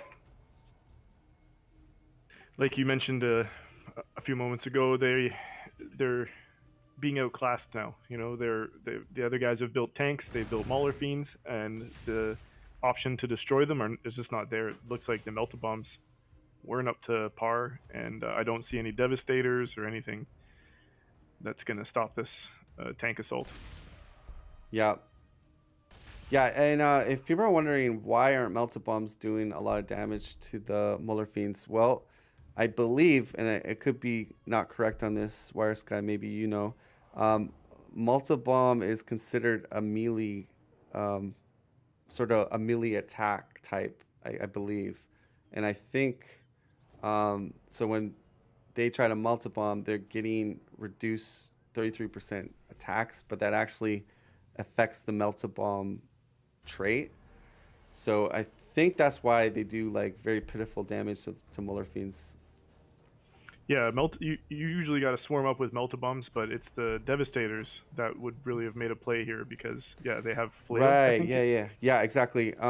So yeah, if you would have went tax with devastators, that might have been a better composition against this type of chaos build that we're seeing from Deimos.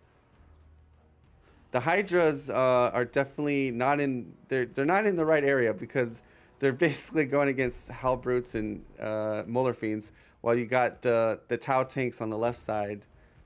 You know, that's it's yeah. Yeah, I feel he was keeping the Hydras. He wanted them to have like open vision so they could overwatch, but it's working against them because the Mauler Fiends can move so far and do so much damage. Exactly. Yeah. Yeah. It's not looking good. I don't know what the Russians could do. I'm not seeing. I mean, I'm not even seeing Lehman Russ out of the AM player yet. The tank commander, I don't think is going to be enough to sway this battle at this point in the game. Especially got the Chaos Lord en route. The Chaos Lord is itemed up with an axe and bracer, so he can deal with these assault marines no problem. I think the Russians should have just kept retreating. I don't know if that like little assault there was a good idea. Yeah. Well, I think like you hit it the nail on the head. I think it factored into that first engagement that they had too many troops on that left side that did nothing, and then the right flank was just exposed. They got hurt on that. But like you said, at this point in the game, you got all these. You got Muller Fiends, you got Hell Drakes, you got tanks, and then on the other side, what do you got? You just got Hydras and, you know, Assault Marines. So, army composition-wise, you know, Deimos and Patuljak definitely have that advantage right now. It's just way better units. Yeah, when Tom had asked, remember we like which army composition was better? At the current moment, it was the Russians. They had more troops, they had more stuff on the go. They had heroes that were becoming bulky. Yeah. But we also mentioned it was that turning point. They need to make an assault now, and they did, but they kind of dropped the ball a little bit by attacking into the forest. But if they had made the assault properly, this would be a totally different game. They failed that assault. They should have just keep running backwards until and rebuild their army composition, something that's better to counter the tank composition that's coming towards them. Yeah, 100% agree. Like I said, when I think when we made that analyst, it was when I believe hammerheads were still being produced. So I think they had like 5 turns or something. But at that moment in time, if there was an engagement, yes, the Russians had the advantage. But it slowly started to deteriorate once they lost the first engagement, and then yeah, it just kind of went downhill from there. And like I said, these units that we're seeing on the battlefield, they're wrecking. Another Hydra is going to get lost again. And like we talked about, the melted bomb is not countering these Molar Fiends. It's just not doing enough damage. Yeah, with having the assaults now, he is a little better of a chance maybe with the melted bombs, but he still needs the devastators. And the Mauler Fiends, they have moved through cover, so this forest isn't going to stop them at all. Right, they're loving the cover, yeah. And with no transports, you're witnessing just the army being, picked at every single turn. If they wanted to do a very effective retreat, they could if they had a couple transports. They don't have that luxury, unfortunately. And now the captain might be in trouble if he doesn't look like he has no drones to pin it. So it looks like it'll get away this turn, I guess.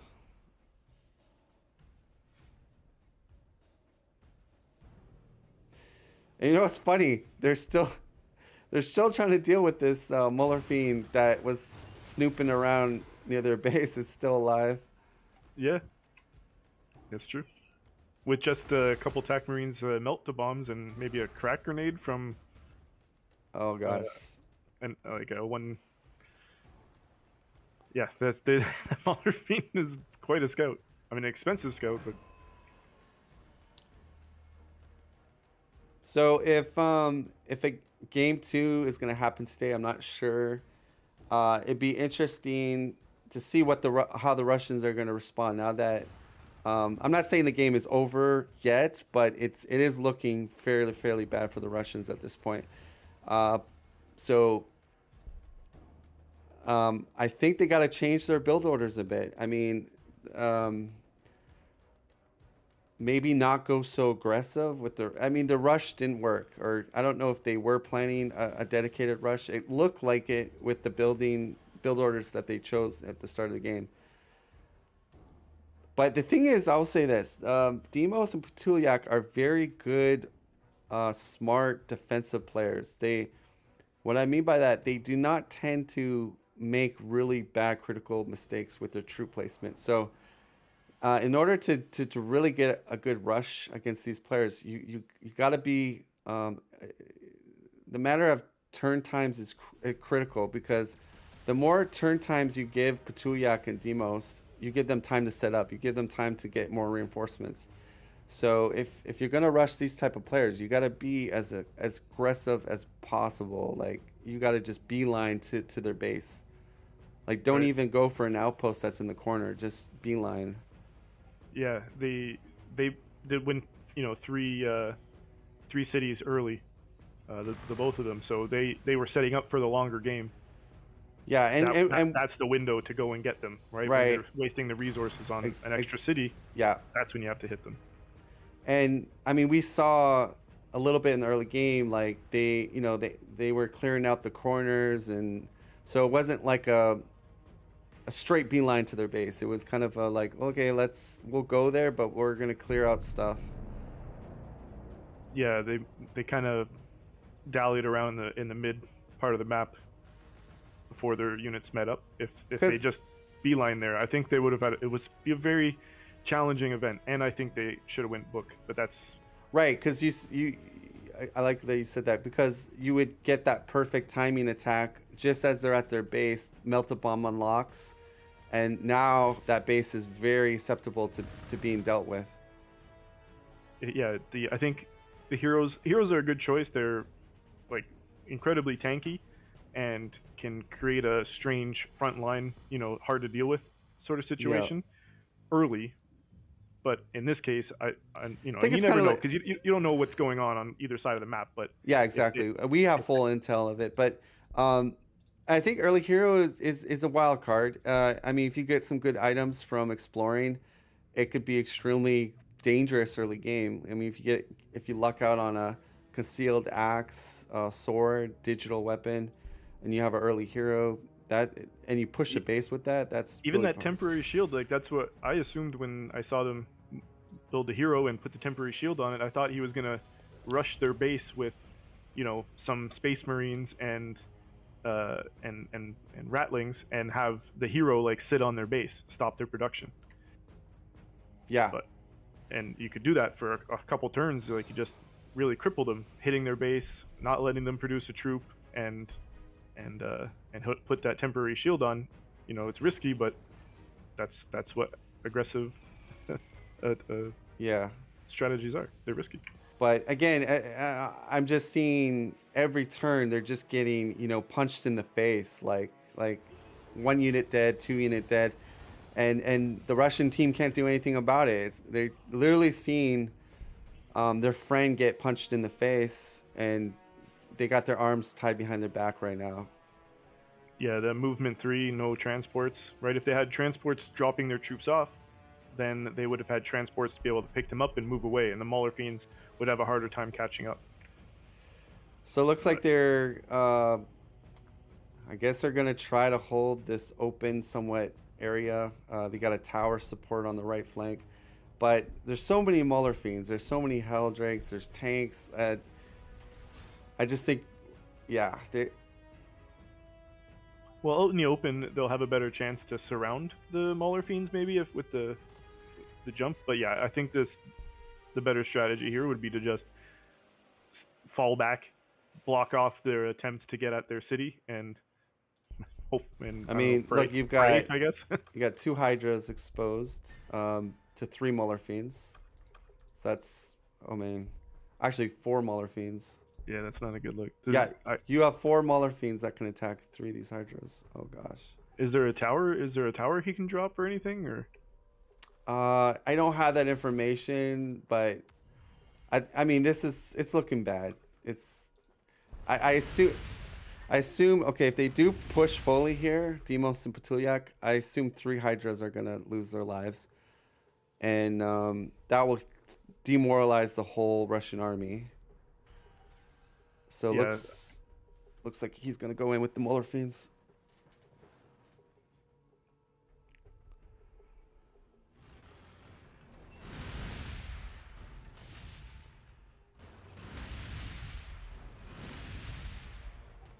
it's a nice composition. I mean, having the Mauler Fiends supported by Tau tanks, like they got a lot of Oh yeah, of angles covered.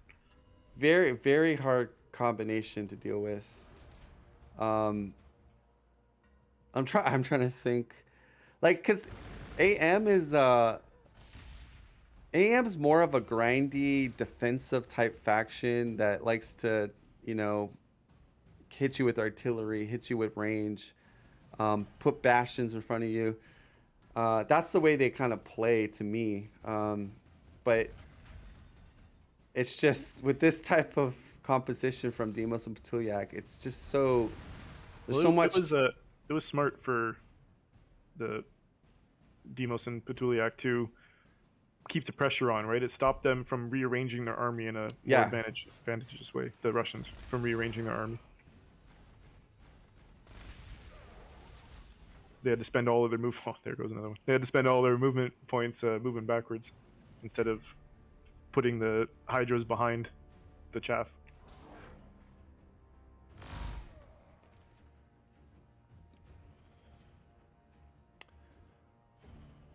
So the real question is, are the Russians going to fight this to the bitter death, or are they going to concede in the next couple turns here? We will see. Look at the morale bomb. Yeah, it's coming, yeah. I mean, pretty soon it's going to affect the SM heroes. They're going to get morale nuked. They have they shall know no fear, right? Which means they have lower morale damages. Yeah. But so you can see the difference here. Like, look at the AM are just totally shaken. But yep, you're right. Actually, even the there's a assault marine back there that's pretty hurt, pretty shaken up in morale. Oh, he's got missiles. Launching those missiles. Oh, another one. Oh, this is the beginning of the end, guys. Yeah. Yeah, I've seen I've played a lot of Gladius. I've seen a lot of Gladius, and I mean, I always like to give the benefit of doubt that they could come back from this, but no, unless, I mean, I can't even see them. Okay, we'll see what. I mean, all they could do is retreat. They can't. I don't think they can even kill one Muller Fiend this turn. We'll see. No, they cannot, because they have no way to bring back their morale. I mean, the chaplain does maybe? No, Oh, that was ouch. So I think what they're doing is they're just going out guns blazing, and then after this turn they'll concede, I believe. Yeah, if they had gotten back to their base faster, they could sit on city tiles. That would have been nice, but I don't know. It doesn't look like they have the opportunity anymore. Okay, they got a level 6 captain. And the tank commander, yeah. Oh, I see. 1, 2, 3, 4, 5, 6 hammerhead tanks. Oh my goodness. Patuljak almost has as many tanks as they have Marines. That's not a good sign when tanks are outnumbering you. That was a good use of the Utopia, I think. A tank in every city. Yeah. All right, can they actually kill one Muller Fiend? Looks like they're getting close.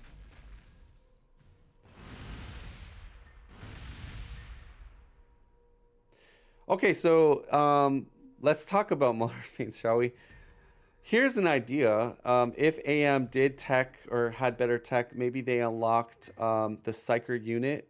You can put the Doom ability. And I believe with the Doom ability, you take 50% more damage. So that would actually be great to start nuking these really armored units. So they got one. Now they got them demoralized. But their army is very beaten up right now. Like, losing one Muller Fiend is great for the Russians, but it's just little too late. I mean, he's being reinforced constantly with more Muller Fiends, so. And that Muller Fiend is a little out of position for the morale, right? It's not going to affect the morale of the Tau units. Yeah.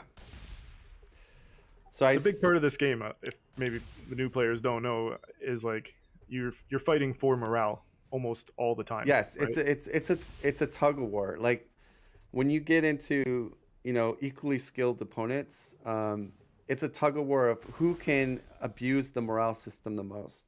And what I mean by abuse is like you want to get the other team redlined. Redline means they're, I think the word is broken, right? Broken, yeah. Yeah. So broken, I believe it's 33% more damage taken and 33% less damage you take.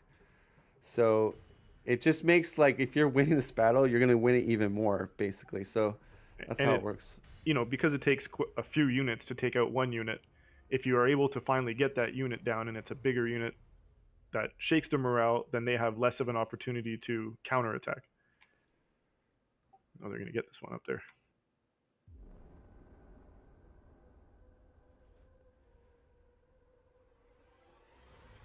All right, so Deimos and Patuljak, it's their turn. I expect this is going to be the killing blow here. And I do think they have enough to actually kill the captain this turn. Yeah, and the captain's not in cover.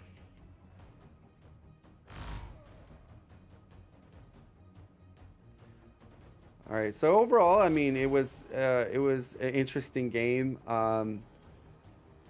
but it was also a game where you slowly saw the battle turn quite quickly at one point, and you saw the timing window kind of fade away for the Russians. Like I said, it'd be interesting to see what they do differently on game 2, because game 2, if they lose game 2, they are out of this tournament.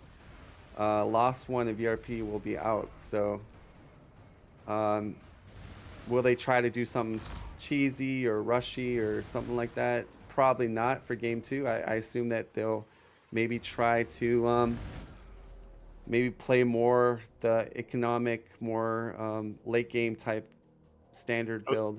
I was thinking that too. Maybe set up more of a defensive line as opposed to trying to push early, or sort of early.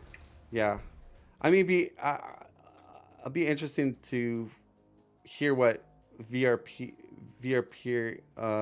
was thinking. Him and his teammate, what their game plan was this game, because to me, it didn't look like they were fully committed to rushing. It was kind of like they wanted to push into their territory, but they did it kind of very nonchalantly. Like, you know, it wasn't urgent. Like some players you see that play this game, they go all in type of rush. And there's the GG. So looking at the graph here, pretty much as we expected, one team started to dominate at that one point and they just continued. So they're in the high bracket here with their score. Economy. You can see that 3 base take control here. So you see Deimos and Patuljak, red and white. Again, they have the best economies. And that's the thing, guys. Like 3 base, early 3 base is superior for the later game. Helps you get those expensive units out. Military. You can see the Russians had the advantage, like we talked about in the early game. They sort of had that advantage, especially Space Marines. But then, you know, that slowly started to go away, and you saw Deimos just skyrocket with the Muller Fiends. Research, you had Patuljak with a good research start with the Arctic. And yeah, damage. So good game from each team. That was fun. And I don't know if I'll do maybe like a quick interview with VRP, see how he did. Hi guys, good game. Yeah. Are you guys, did you want to get game 2 in today or later today or some other day? I think we can play now game. Okay, so you're good for game 2 if the other people are ready to play game 2. Okay.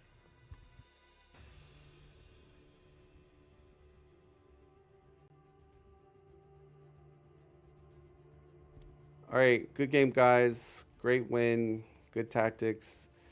Question, the Russians are able to play game 2. Do you guys want to break, or do you want to schedule that for another day? I need a 20 minutes, 15 even minutes break, and I can play a second one. What about you, Patuljak? Oh, he's AFK? Yeah, I think he's AFK. Well, I'll be right back then. Okay. All right, so it looks like Patuljak can do another game. That's cool. So I think I can maybe host the second game. We'll see. I'm going to just talk in with VRP. Okay, so it looks like they just need like 15-20 minute break, and then they can get into game 2 if you guys are available. Okay. So I got a question, VRP. Were you guys trying to do a rush, or were you just kind of doing map control in the early game?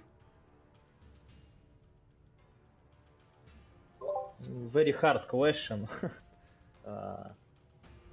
We control map, but enemy will be stronger. Yeah, it was a hard game. They had good defensive placement. Yeah, I mean it was a fun game to watch. You guys play good. I'll be interested to see how you guys play game 2. Okay.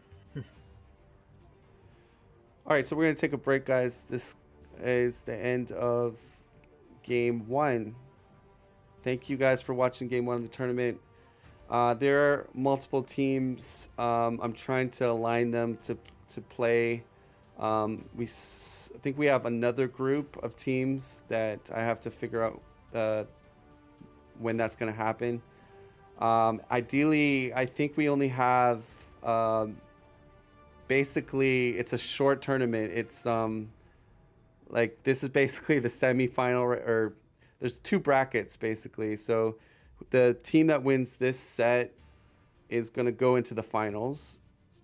And then another group is going to play, and that from that group go into the finals. So there wasn't enough. There wasn't a lot of people that got to me that wanted to participate, but there are some good teams, even though it's kind of small, this tournament. But and again, the winner is going to win